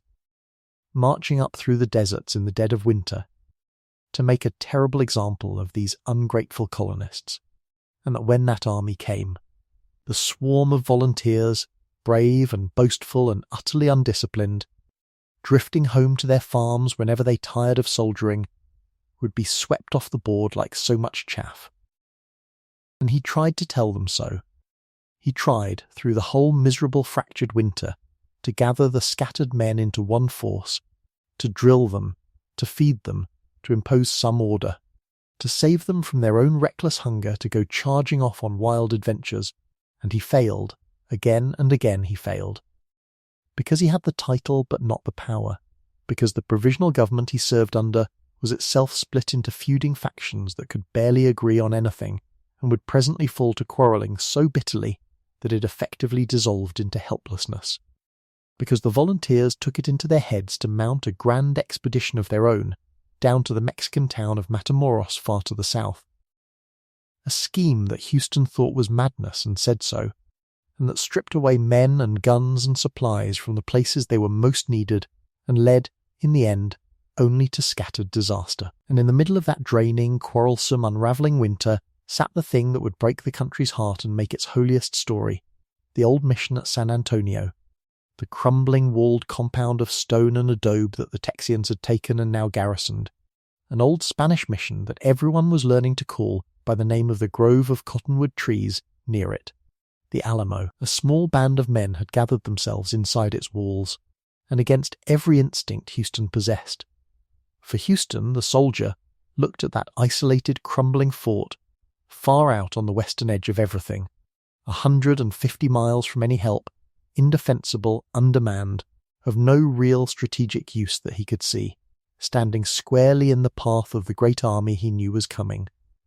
And he judged, coldly and correctly, that it could not be held, that to leave men in it was simply to feed them to Santa Anna for nothing, and he sent one of his trusted men down with orders to gather up the artillery, blow the place to rubble so the enemy could not use it, and pull the garrison back east to fight another day on better ground, and his orders were not obeyed. The men inside the Alamo and the stubborn, brave, hot-blooded officers who came to lead them chose to stay, chose to hold the old mission, chose to make their stand behind its low stone walls. For reasons of pride and honour, and the conviction that Texas soil should not be given up without a fight. And Houston, the commander-in-chief, could not make them go, because he had the title, but not the power, and so the small doomed garrison stayed inside the walls of the Alamo through the last cold weeks of the winter, and waited, and far to the south the great army of Santa Anna was already on the march, thousands of soldiers coming up through the cold and the thorn country faster than anyone in Texas believed possible, coming to make his example. And it was into this, into the very worst and lowest hour of the whole struggle, the government dissolving into feuds, the army scattered and disobedient, the treasury empty, the best men walled up in a fort that could not be held, and the enemy already across the river and marching, that the delegates of Texas came together one last time, in the first days of March 1836, in a raw, unfinished little settlement of plank houses on the Brazos River called Washington, so cold that winter that they had to stretch cotton cloth over the unglazed windows of the meeting hall to keep the wind out. And there, on the 2nd of March 1836, shivering in that bare plank room, they stopped at last their long agonized argument about federal constitutions and loyal petitions and whether they might yet be reconciled to Mexico. And they cut the cord, and they signed and proclaimed the thing that Houston and the boldest of them had been moving toward all along, a declaration that Texas was no longer any part of Mexico at all, but a free and independent and sovereign republic, a new nation on the earth, and Sam Houston, who had run from every school and store and family he was ever put into, put his own name to the founding paper of a country, and the same convention, having declared the nation into being, promptly reconfirmed him commander-in-chief of its armies, this time in earnest, this time with the whole weight of a real government such as it was, behind the title, and told him to go, at last, and take command in the field and save them, and there was that day no army for him to go and command, only the scattered fragments of one, and the enemy already among them. And even as the ink of the declaration was drying in that cold plank room, 150 miles to the west, the thing that Houston had foreseen and dreaded and tried and failed to prevent had already, unknown to any of them yet, come to pass, for on the 6th of March, before any word of the new republic could ever reach the men who had died for it, Santa Anna's army had thrown itself in the black hour before dawn against the walls of the Alamo, wave after wave in the dark, and after 13 days of siege had gone over the walls at last, and killed every fighting man inside it. The whole garrison, to the last defender, so that when the sun came up over the old mission on that morning, the little fort was silent, and the resistance of the far frontier was simply gone, erased in an hour, and the great triumphant army turned its face east and began to march deeper into Texas, toward the settlements, toward the rivers, toward the fleeing government and the scattered people. And behind it, we are told, it did not trouble to bury the Texian dead, but heaped them up and burned them. Houston got the news a few days later, at Gonzales of all places, the little town where the whole thing had begun over a cannon, having reached the front at last to find not an army but a few hundred raw untrained volunteers milling in the cold, and there a rider came in, and then another, and the word was confirmed and reconfirmed and could not be doubted. The Alamo had fallen, every man of the garrison was dead, and Santa Anna with thousands of soldiers was coming, and was close, closer than anyone had believed, and there was between that oncoming army and the whole terrified population of Texas nothing at all but this handful of frightened untried boys and their huge weary commander who had at last, at the very worst possible moment, been given the real power to command them.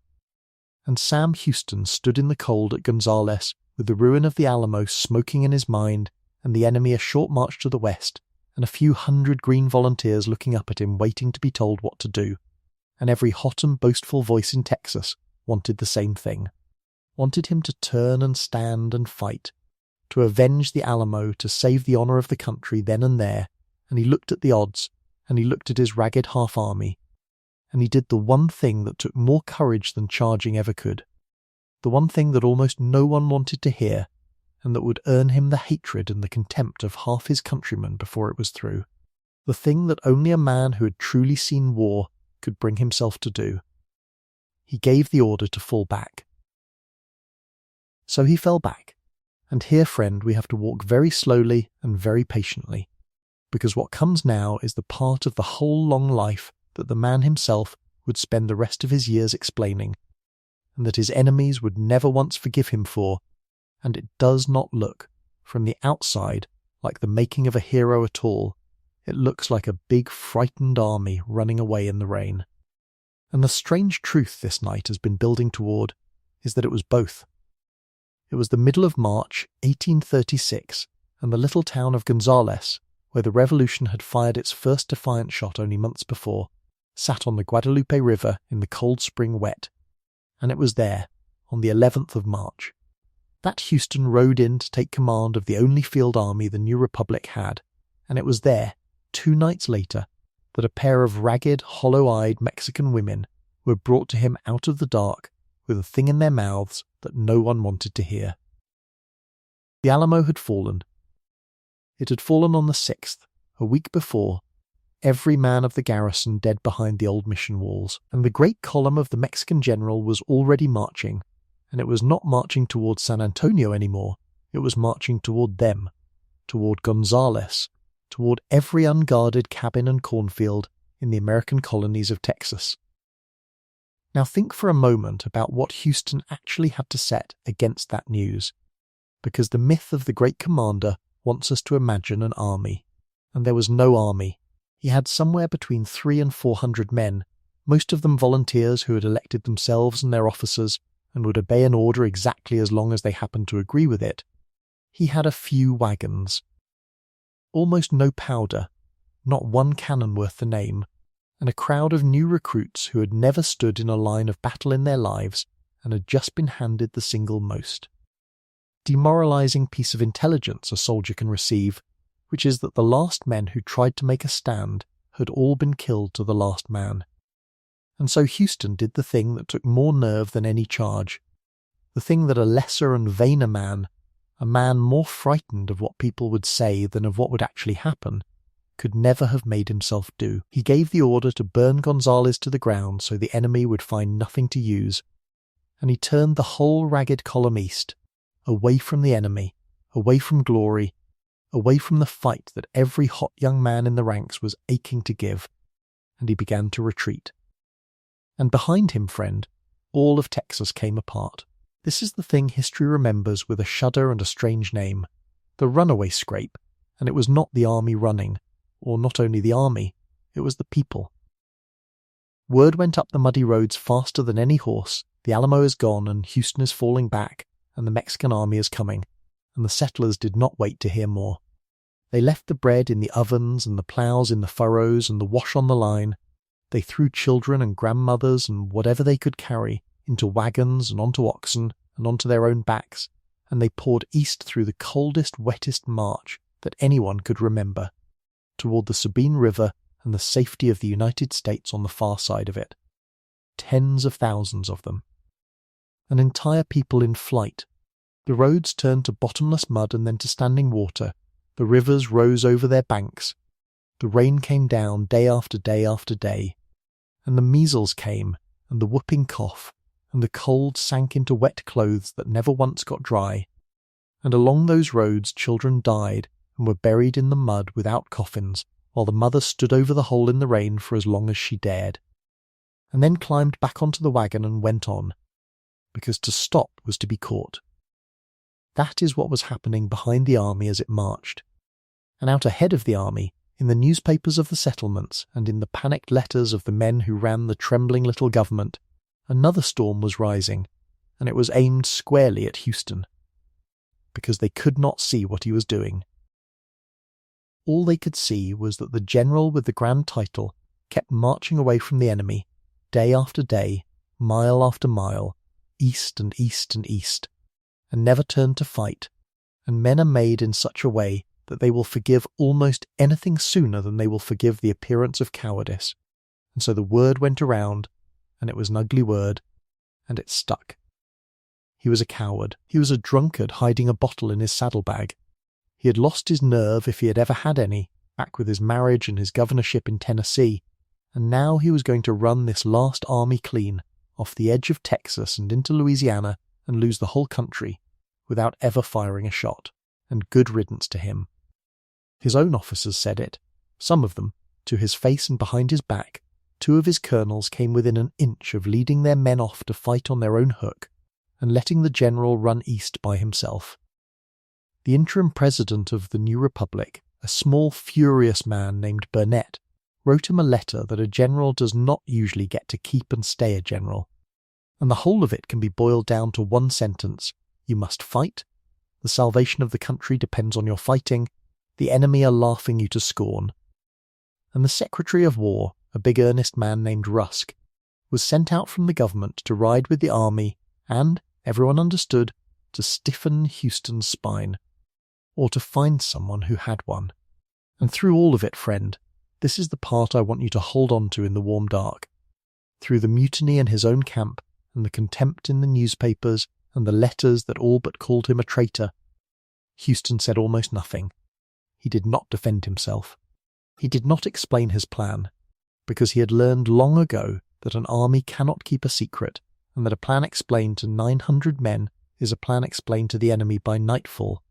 and so he simply absorbed the abuse, and let them think what they thought,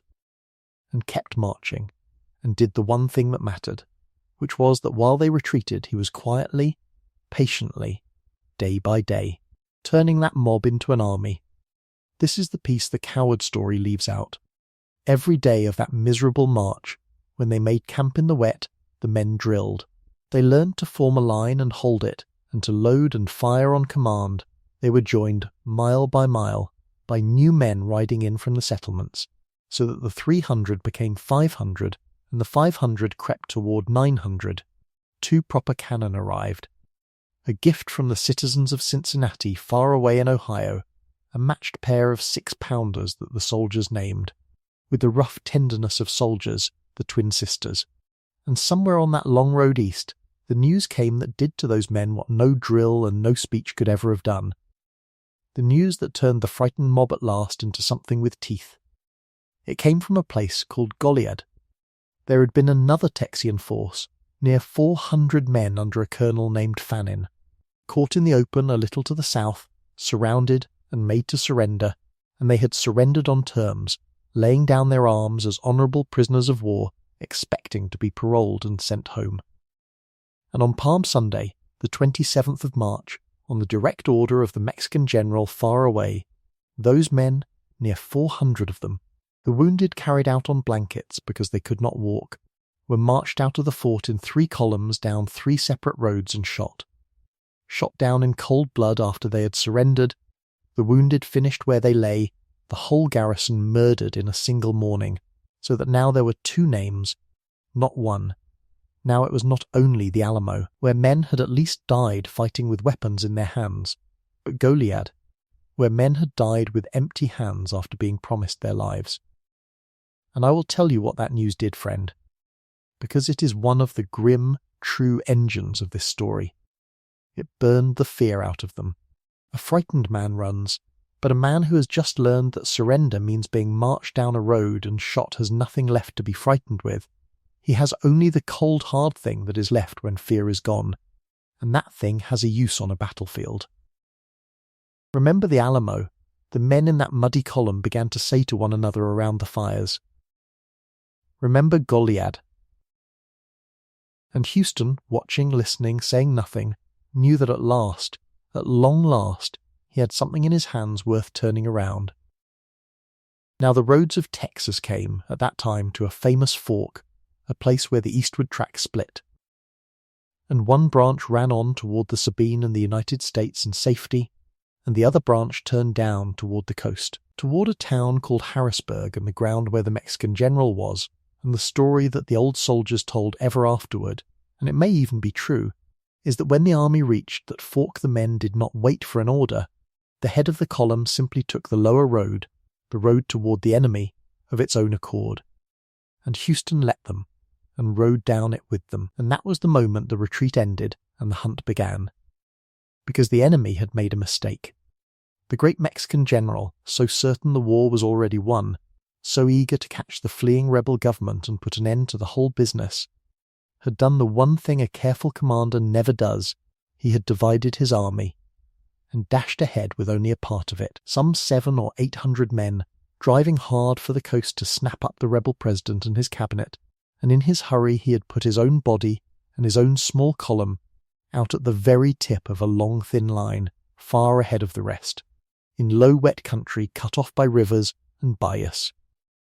And Houston, who had spent 6 weeks looking like a man running away, saw it and understood it and moved.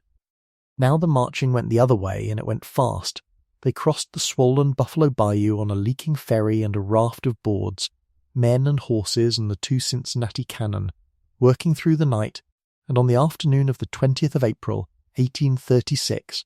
the 2 forces finally came in sight of one another across a wide, wet, grassy plain near the place where the bayou ran into the San Jacinto River, and there was a little skirmishing, a little probing, a rumble of the cannon, and then both sides drew back into the trees to wait for morning. The Texians in a belt of timber along the bayou, the Mexicans camped out on the open prairie with their backs, though they did not seem to feel the danger of it, to the marshy ground where the 2 waters met, and in the night the Mexican general's reinforcements came up, so that by the morning of the 21st he had perhaps 12 or 1300 men to Houston's 900, more men than the Texians, and better trained and rested, or so they thought, behind a rough breastwork of saddles and baggage and brush they threw up across the open end of their camp. And the morning of the 21st of April came on hot and bright and still. And here, friend, we have come all the way back around to the place where this whole long night began. You remember it. We left him there hours ago in the telling, and a whole lifetime of his in the walking. A soft dark shape against the bright grass, a huge weathered man on a pale horse at the front of a ragged line, his hat in his hand, the tall spring prairie shimmering in the heat all the way to a drowsing enemy camp, a heartbeat away from lifting that hat and giving the order that would win a country in about the time it takes to boil an egg. Now we know how he came to be there. Now we know what it cost. The burned town and the buried children and the 6 weeks of being called a coward by everyone he was trying to save. And now, at last, we get to watch him lift the hat. He waited. That was the first astonishing thing. He waited all through the morning and into the long hot afternoon, and it drove some of his officers half wild, because the enemy was right there. But Houston was reading the field the way he had once read the wind on a river, and he was waiting for the 1 hour when trained soldiers are least like soldiers, the drowsy dead hour after the midday meal, the siesta, when a confident army that has decided the battle will surely come tomorrow lets its muskets lie stacked, and its horses stand unsaddled, and its sentries grow heavy-eyed in the heat. And the general himself, the great man who had marched from the Alamo to Goliad, certain that the rebels would never dare to attack, lay down in the shade to rest. And at something like 3:30 or 4 o'clock in the afternoon, with the sun behind them and the tall grass hiding them almost to the last 200 yards,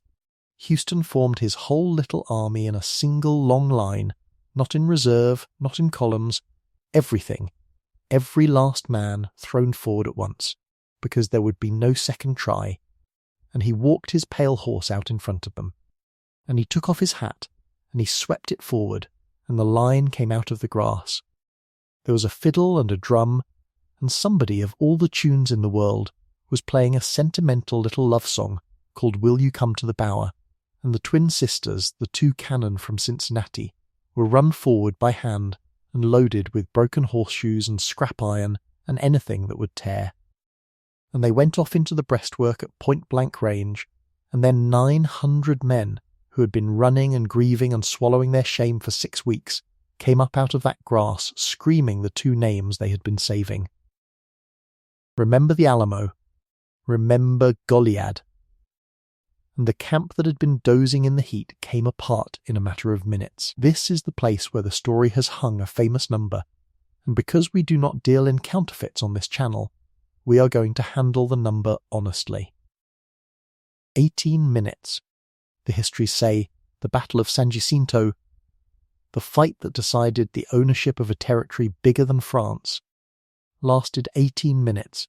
and there is a real truth in that number, because the actual breaking of the Mexican line, the storming of the breastwork and the collapse of the defence, and the moment when the camp stopped being an army and became a panicked crowd running for the marsh, that did happen in something close to that impossibly short span. The surprise was total, and once the line broke there was almost nothing left to fight. But here, friend, is where the gentle telling has to slow down and lower its voice, because the number is true, and it is also a mercy that hides a harder thing, and the harder thing is this: the battle lasted 18 minutes, and the killing lasted for hours. When the Mexican line broke, the soldiers ran, and many of them threw down their arms, and many of them fell on their knees in the mud and cried out the only English words they had been taught: "Me no Alamo, me no Goliad," trying to say I was not there, I did not do that thing, and it did not save them, because the men coming through that camp had spent 6 weeks marching past the graves of their own children, and one Palm Sunday morning learning what a promised surrender was worth, and the fury that had been dammed up in them all that time came out now and would not be called back. Houston himself, and this is to his lasting credit, and it is in the record, rode through the slaughter trying to stop it, shouting for his officers to form the men, to take prisoners, to for God's sake hold. And they could not hold them, and men who had surrendered were killed, and men who were fleeing were run down in the marsh and shot in the water, and by the end of that long red afternoon, something like 650 of the enemy were dead, many of them well after the 18 minutes were over, and only a handful of Texians, 9 or so killed and a couple of dozen hurt, had fallen. It was the most lopsided victory imaginable, and it was not a clean one, and we are not going to pretend it was, because the same honesty that lets us love this man will not let us tidy up the field he won on. The 18 minutes bought a nation, and the hours after them are the part everyone would rather not count, and both are true. And we set them down together and leave them there. And in the middle of it, near the very start of the charge, Houston himself had gone down, or nearly. A musket ball caught him in the left ankle, just above the joint, and shattered the bones there into fragments. The same tall body that had already given an arrow and 2 musket balls to his country 22 years before, at the Horseshoe Bend, now taking 1 more that it would carry, aching and half-crippled, to the grave, and 1 horse was shot dead under him, and they brought him another, and that one was hit too,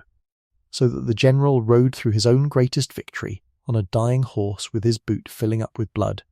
and did not fall and did not stop, until the light was going and the field was won and there was nothing left to do but sit down at last against the wide, spreading trunk of a great live oak at the edge of the timber, faint with the loss of blood, and let them cut the ruined boot away. And there under that oak, friend, is where the last scene of this long day belongs, and it came the next morning. Because the great Mexican general, the man who had ordered the Alamo stormed and the Goliad prisoners shot, the man who styled himself the Napoleon of the West, was not among the dead and not among the prisoners taken in the first sweep. He had gotten onto a horse when the line broke and fled the field alone, and for a day nobody knew where he was.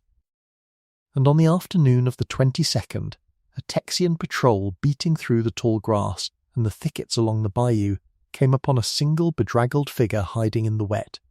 a man in the plain dirty white shirt and blue trousers of a common soldier, a private's cheap slippers on his feet, who claimed to be nobody in particular, just a foot soldier trying to get home. They did not know what they had. They brought him back toward the camp along with the other stragglers they had rounded up, and it was only as he was marched in among the Mexican prisoners that the thing gave itself away, because the other prisoners, seeing him, could not help themselves, and a murmur went through them, and then a word, El Presidente, the president, and the plain little soldier in the borrowed shirt was suddenly, unmistakably, the master of Mexico, taken like a stray. and they brought him across the trampled field to the foot of the great oak, where the huge wounded man lay stretched on a blanket in the shade, with his shattered ankle bound up and a coat rolled under his head, drifting in and out of the grey fog of his wound. And there the two of them met at last, the maker of Texas flat on his back under a tree. And the man who had meant to erase Texas standing over him a prisoner, and it is one of the strangest, quietest tableaux in the whole history of this continent. There was no cackle in it, and no gloating, there almost never is, in the real thing, however the paintings dress it up afterward. The captured general, who had a great deal to be frightened of, given what his own men had done at the Alamo and Goliad, and what Houston's men plainly wanted to do to him in return, gathered himself and made a little speech, and said that he was at the disposal of the brave who had captured him, and asked to be treated with the consideration due a soldier. And Houston, weak and hurt, and holding in his two hands the one thing in all the world worth more than this man's death, looked at him, and did not let his men hang him, though many of them stood close by and wanted nothing else, and instead began, right there under the oak, faint as he was, to talk terms. Because Houston understood, as the men shouting for a rope did not, that a dead general is only a corpse, but a living general who is also a captured head of state is a pen that can be made to sign things, and there were things Texas needed signed. And so the man was kept alive and guarded, and in the weeks that followed he put his name to orders that sent the rest of the great Mexican army, the undefeated part. The thousands of men still south of the field under other commanders who could have come on and fought again, marching back out of Texas altogether, and he signed at a little coastal place called Velasco that May. The treaties that ended the war and acknowledged, however grudgingly and however much his own government back in Mexico City, would later howl that a signature taken at gunpoint meant nothing, that the fighting was over and the Texians had won their ground. A whole country, friend, bought in 18 minutes of terror and a long afternoon of grief and one shrewd mercy under a tree, by a man who had spent the previous 6 weeks being called the biggest coward in Texas. And that is where we leave him tonight, before the next chapter of his impossible life, because the arithmetic of it is almost too much to hold. Think of the ledger of the man lying under that oak. 3 years before, he had been a broken drunk on the Arkansas frontier that his own adopted people had nicknamed Big Drunk, a disgraced ex-governor who had thrown away one brilliant life and crawled west to die slowly in a trading post. A man that the polite world of Nashville and Washington had written off entirely as a cautionary tale, a rocket that had gone up beautifully and come down in the dark. And now he lay on a blanket in the shade of a live oak on a coastal prairie with a shattered ankle and the blood soaking through the bandage, and he was the maker of a nation. Everything they had said of him for 6 weeks was still ringing in the air. The coward, the runaway, the drunkard who would never turn and fight, and it did not matter any more, none of it, because the field was his and the enemy was his prisoner, and a country that had not existed a year before was going to exist now, and it was going to exist because this one large, wounded, stubborn, much doubted man had had the almost superhuman patience to run away for 6 weeks while everyone he loved cursed him, and then to strike once, at exactly the right hour, with everything he had. They lifted him up off that prairie a hero, the hero, borne on the shoulders of the same men who had nearly mutinied against him a month before, carried at last down to the coast and put aboard a boat for New Orleans to see whether the doctors there could save the ruined leg and the man attached to it. And behind him on the trampled grass the great oak stood in the evening quiet, and the war was over, and the second impossible life of Sam Houston, the one that no living soul who had watched him drinking away his disgrace on the Arkansas 3 years earlier could ever in their wildest imagining have foreseen, was, against every reasonable expectation in the world, only just about to begin. And so the huge hurt man was carried up off the grass of San Jacinto and set down, whether he wanted it or not, at the very top of a country that had not existed 6 weeks before. And if you had told him that April, lying under the oak with his ankle shattered and the shattered bone grinding whenever the wagon jolted, that the hardest part of his whole long life was still in front of him, He might have laughed at you, because surely a man who has won a nation in a quarter of an hour has earned the easy road home.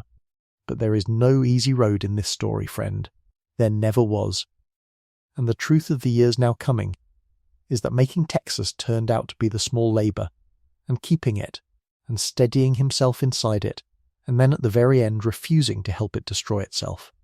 Those were the large ones, and they took the rest of him. They made him president first, of course. In September of 1836, the citizens of the new republic, most of whom could not yet have told you where its borders ran, went to the rough polls and elected the wounded general their first constitutional president by a landslide that was really just the whole country saying his name at once. And in October they inaugurated him at the temporary capital. A raw huddle of unpainted plank buildings on the bayou that they had, with no modesty at all, named Houston after him. And he stood up on his still-mending leg and gave the shortest and most human sort of speech, took off the plain sword he had worn at San Jacinto and offered it up, and said, in effect, that he laid down the blade because a republic of laws had no more need of it. And men who had watched him ride into the guns wept to see him give it away. And then he sat down to govern, and discovered what every founder discovers, that a country is not a battle, that you cannot win it in 18 minutes and be carried off a hero, that it is instead 1,000 small, dull, grinding mornings of debt and hunger and quarrel, and Texas in those first years was the poorest, the wildest, the most quarrelsome scrap of a nation you could imagine. A country with a flag and an anthem and a president and almost no money at all, its treasury a joke, its paper currency sliding downhill until it was worth pennies on the dollar, its frontier bleeding, its people brave and broke and impossible to govern, and Houston, who was constitutionally barred from succeeding himself, and so had to step down after 2 years and watch another man have a turn. Spent those years and the ones on either side of them doing the one thing that suited his oversized patient nature better than anyone alive, holding a fragile thing together by main force of personality, keeping the peace where he could. Keeping the peace above all with the native peoples along the borders, because he was the one white leader in all of Texas who had lived as a native himself, who had been the raven under the trees, and he knew what most of his hot young countrymen refused to know, that the tribes were people and not vermin, and he spent an enormous amount of his goodwill trying to hold treaties together that men beneath him were forever tearing up. When his term ended, they gave the presidency to a man named Lamar, a poet and a firebrand, Houston's opposite in almost everything, who thought the way to build a country was to spend money it did not have on grand gestures, to make war on the very tribes Houston had befriended and drive them out with fire, and to haul the capital away from the bayou out into the raw hill country to a beautiful, exposed, indefensible little village on the Colorado River that he named Austin. And Houston watched all of it with the particular helpless fury of a builder watching someone knock holes in his walls, and when the country had had enough of poetry and bankruptcy, it turned around and elected him president a second time in 1841. And he came back to a treasury emptier than he had left it, and set about the unglamorous thankless, entirely characteristic work of unspending, of retrenching,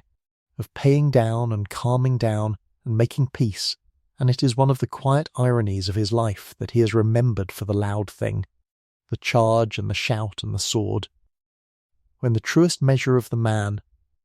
was the patience, the long dull holding on, the refusal to let a poor wild country spend itself into the grave. But I have been telling you the public story, friend, the presidencies and the treaties and the paper money, and that is not really where the turn of these years lives, because underneath all of it, all through the first presidency and the years between, the old private wound was still open, the one no biographer can quite close, the one that went back to that mysterious ruined marriage in Tennessee a lifetime ago, and Houston was still at intervals drinking, still now and then the man they had bitterly nicknamed Big Drunk in the Cherokee country, still capable of disappearing into a bottle when the ache got past what pride could carry, and there were mornings in the young republic when its founder was not fit to be. Seen, and his enemies made the most of it, and his friends looked away, and it seemed the likeliest ending to his story was the common one, the great man dwindling by degrees into the sad old soak in the corner, all the courage in the world and no floor under it. And then, in the ordinary way that the largest rescues in a life so often arrive, without trumpets, looking at the time like nothing much at all, he met a girl at a garden party. It was the spring of 1839 in Alabama, and he was there raising money and buying land. A huge weathered famous man of 46 with a shattered ankle and a shattered reputation and 2 marriages behind him that had both in their different ways come to grief, and she was Margaret Lear, 20 years old, grave and poised and quiet. Dark hair parted plainly in the centre over a serene refined face and wide violet blue eyes. A well-brought-up Baptist girl who wrote poetry and played the harp, and who had, it turned out, seen him once before, years earlier, from a distance, being cheered as the hero of San Jacinto, and had carried the picture of him quietly in her mind ever since. Everyone around her thought it was madness. He was more than twice her age, a man with a public history of drink and scandal and failure, an old lion with a limp. She was young enough to be his daughter, refined, protected, with her whole choice of steadier men. And her family said so loudly, and her friends said so, and the only 2 people in the world who did not seem to think it madness were the old general and the young woman. And in May of 1840 they married anyway, in her mother's house in Alabama, and Sam Houston, who had run away from every school and store and family and marriage he was ever put into, who was the man least willing in all the world to be governed, came home at last to the one authority he would keep for the rest of his life, and let himself, gratefully, be governed by her. Because that is what she did, friend, and it is the quiet miracle at the centre of these late years, and I want to be careful and honest about it, and not turn it into a greeting card, because it was harder and realer than a greeting card. Margaret Lear Houston did not reform him with a speech or a threat or a single dramatic scene. She did it the way you actually change a life that is decades set in its habits, which is slowly and steadily, and without ever once giving up, day after day, year after year, a young woman with a will like a slow deep river wearing down a stone. And the plain astonishing fact of the record is that after he married her the drinking stopped. Not overnight, and not without slips, but truly and finally, so that the man who had been big drunk in the Arkansas country became, by his 50s, a man who did not drink at all, and she did that quietly, and asked no credit for it, and the enemies who had waited so long for him to fall into the bottle for good, waited now in vain. She gave him something he had never in all his restless roaming had, which was a home that held. A house full of children, 8 of them in the end, and Sam Houston, who had never been able to sit still in any room, learned in his late 50s to sit still in a room full of his own babies, learned to be a father in a way his own wandering militia officer father, dead when Sam was a boy, had never quite managed to be. And there is a tenderness in the record here that catches you off guard after so much smoke and blood, the giant of San Jacinto down on the floor of a plain Texas house playing with his children, whittling them toys, worrying over their fevers, writing his wife long soft letters full of scripture whenever the Senate kept him away. And late, very late, she brought him even further in, all the way to the thing he had held at arm's length his whole life. Because Margaret was a devout woman and she prayed for his soul as steadily as she had worn down his drinking. And in 1854, an old man of 61, Sam Houston walked down into a cold creek called Rocky Creek near the little town of Independence, Texas, and was baptized, and when someone joked afterward that his sins were surely all washed away now, he is supposed to have said, dryly, that God help the fish downstream. And I love that line, because it is the whole man in one breath, the humility and the humour arriving together, the boy who could recite the Iliad, grown into an old man who could laugh at his own redemption while genuinely meaning it. So there is a stretch of years in here, friend, that I want you to be able to rest in, because this life has asked a great deal of you, the arrow and the exile and the burning and the blood, and it is only fair to hold still for a moment in the good part. The modest white-columned frame house with its double gallery, the children on the stairs, the harp. the long faithful marriage that steadied a man 47 years too late to steady easily, and steadied him anyway. The peace that was real, that he had never earned, and never expected, and received in the end as pure gift. But he was Sam Houston, and peace was never going to be allowed to be the end of his story, because he had one more country to lose. In 1845, the thing he had worked toward for years finally came to pass, and the Republic of Texas, that poor wild, broke-brave 9-year-old nation he had made with his own hands under the oak, voted to dissolve itself and join the United States, and Texas came into the Union as a state, and Houston, who had always believed that a lone star could not survive alone in a hard world,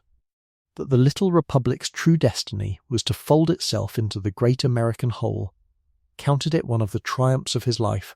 and the legislature of the new state sent him to Washington as one of its first 2 United States senators, and so the runaway boy who could not be made to clerk in a store, the drunk exile the Cherokee had called Big Drunk, the general the newspapers had called a coward, walked into the Senate chamber of the United States a grave and famous old man, wrapped often in a bright Mexican blanket, or a panther skin vest thrown over his good black suit, whittling little wooden hearts out of soft pine all through the speeches and handing them to the ladies in the gallery.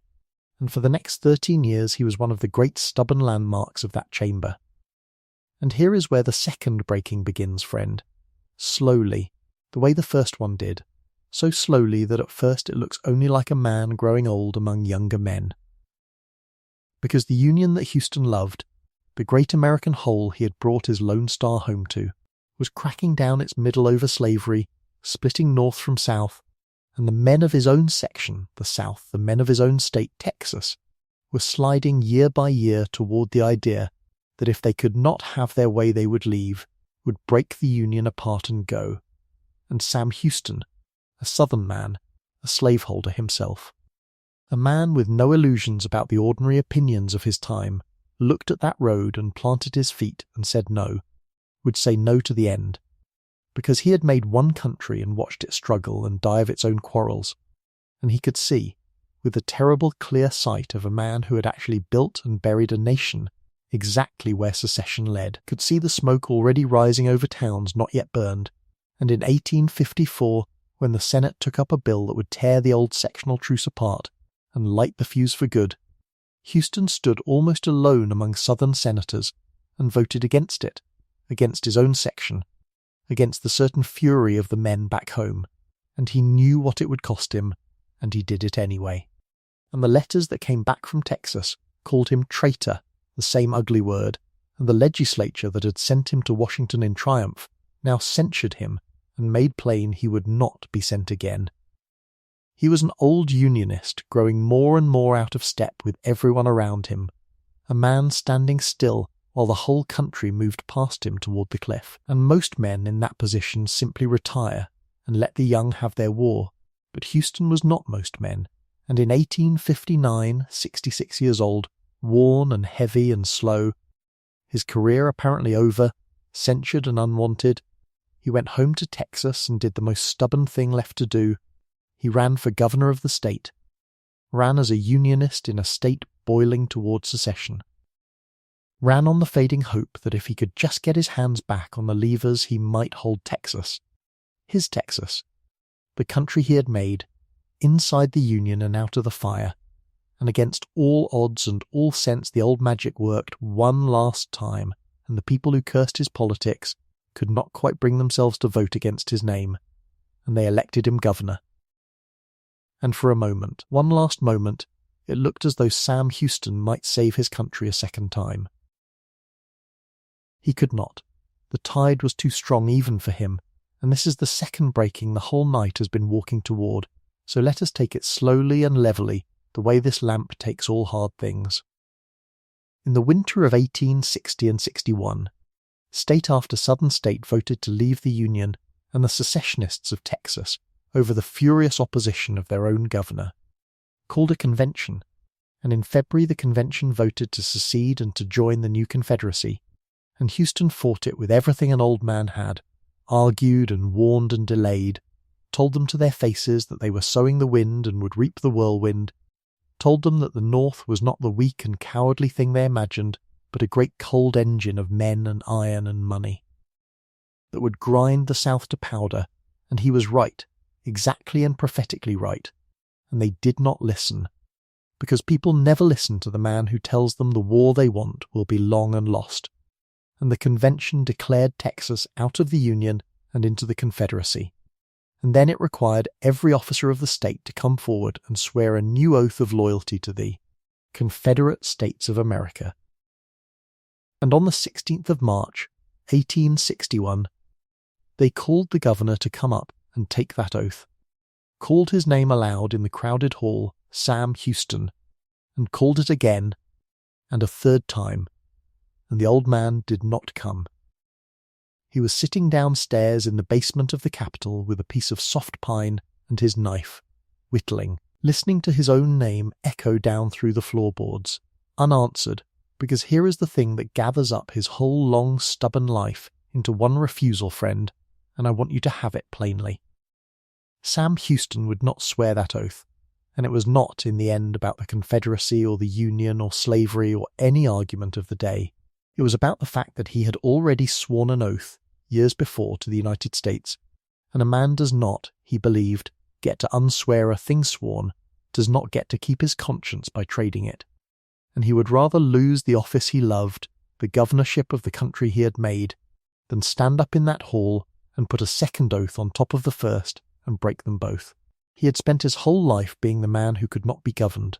who ran from every authority anyone tried to lay on him, and it turned out that the one authority he would not run from, at the very end when it would have been so easy and so popular to run, was the authority of his own given word. So he sat in the basement and whittled while they called him, and when he did not answer they declared the office of governor vacant, and removed him, quietly, from the last public place he would ever hold, and handed his chair to a younger and more agreeable man, and Sam Houston, who had made Texas with his own hands on the field of San Jacinto, let Texas put him out the door rather than break the oath he had already sworn. And the made country and the maker parted ways at last, and he walked out of that capital an old private citizen with nothing left but his name and his conscience, both of them, for the first time in a long time. Entirely his own. It was a bitter offer, in those weeks, that tells you how far the wheel had come round. Word reached him that, if he wished, the United States government would send federal troops to keep him in his governor's chair by force,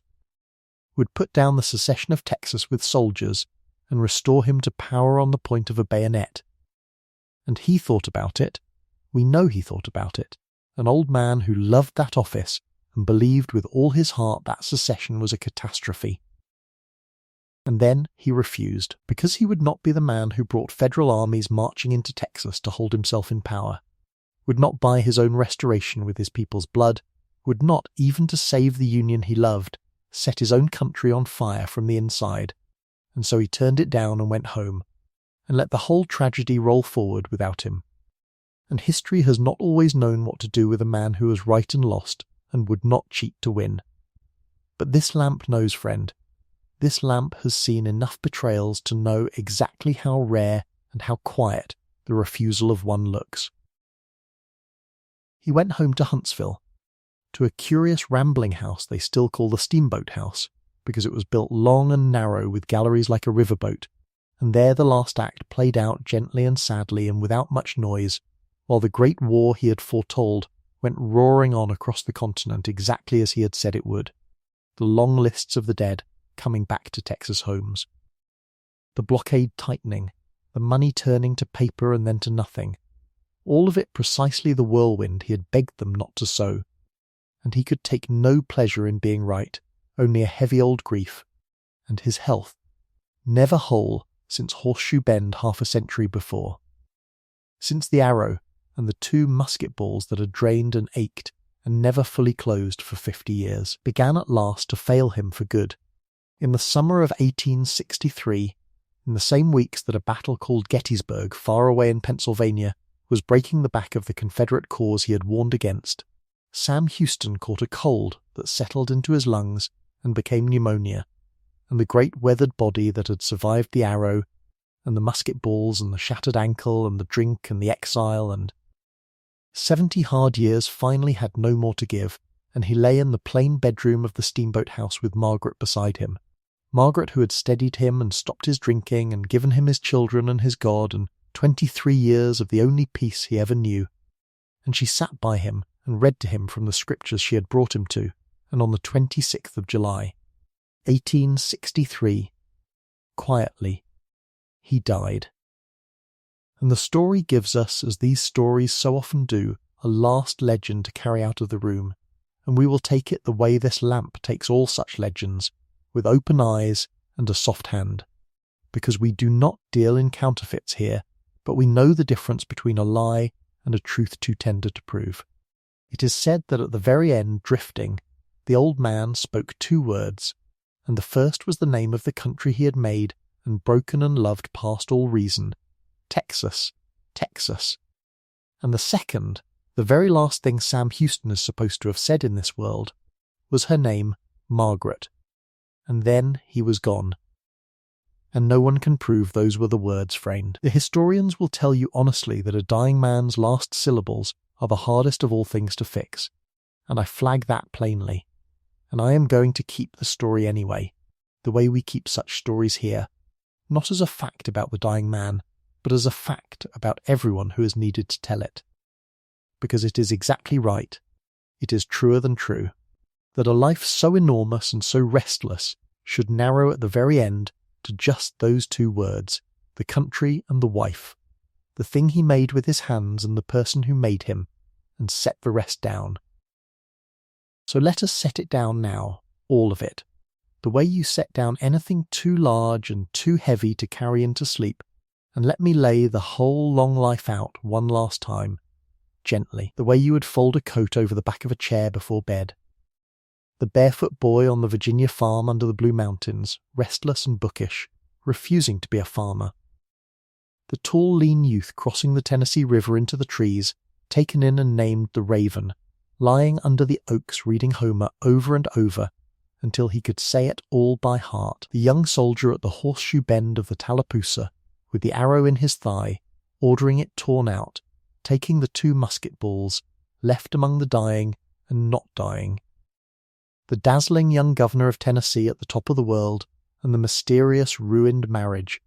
and the long fall, and the drunk exile in the Arkansas country the Cherokee called Big Drunk. The broken half-rebuilt man riding down into Mexican Texas looking for one more life. The huge weathered general on the pale horse in the tall grass of San Jacinto, hat in hand, about to win a nation in a quarter of an hour. The first president of a poor wild country he made with his own hands, and the young grave woman with the violet eyes who steadied him at last, and stopped his drinking, and gave him a house full of children, and brought him down into a cold creek to be washed clean. And the old man in the blanket, 66, 70, sitting in the basement of the Capitol with a piece of pine and a knife, while they called his name 3 times overhead, refusing to break the one oath he had left, letting the country he had built put him out the door rather than break his own given word. All of it, the whole oversized, wounded human arithmetic of him, the man least willing in all the world to be governed, who became the maker and the father of a government, who made Texas with his own hands and then, at the very end, loved it too well to help it burn, and let it break with him, and went home to die telling the truth.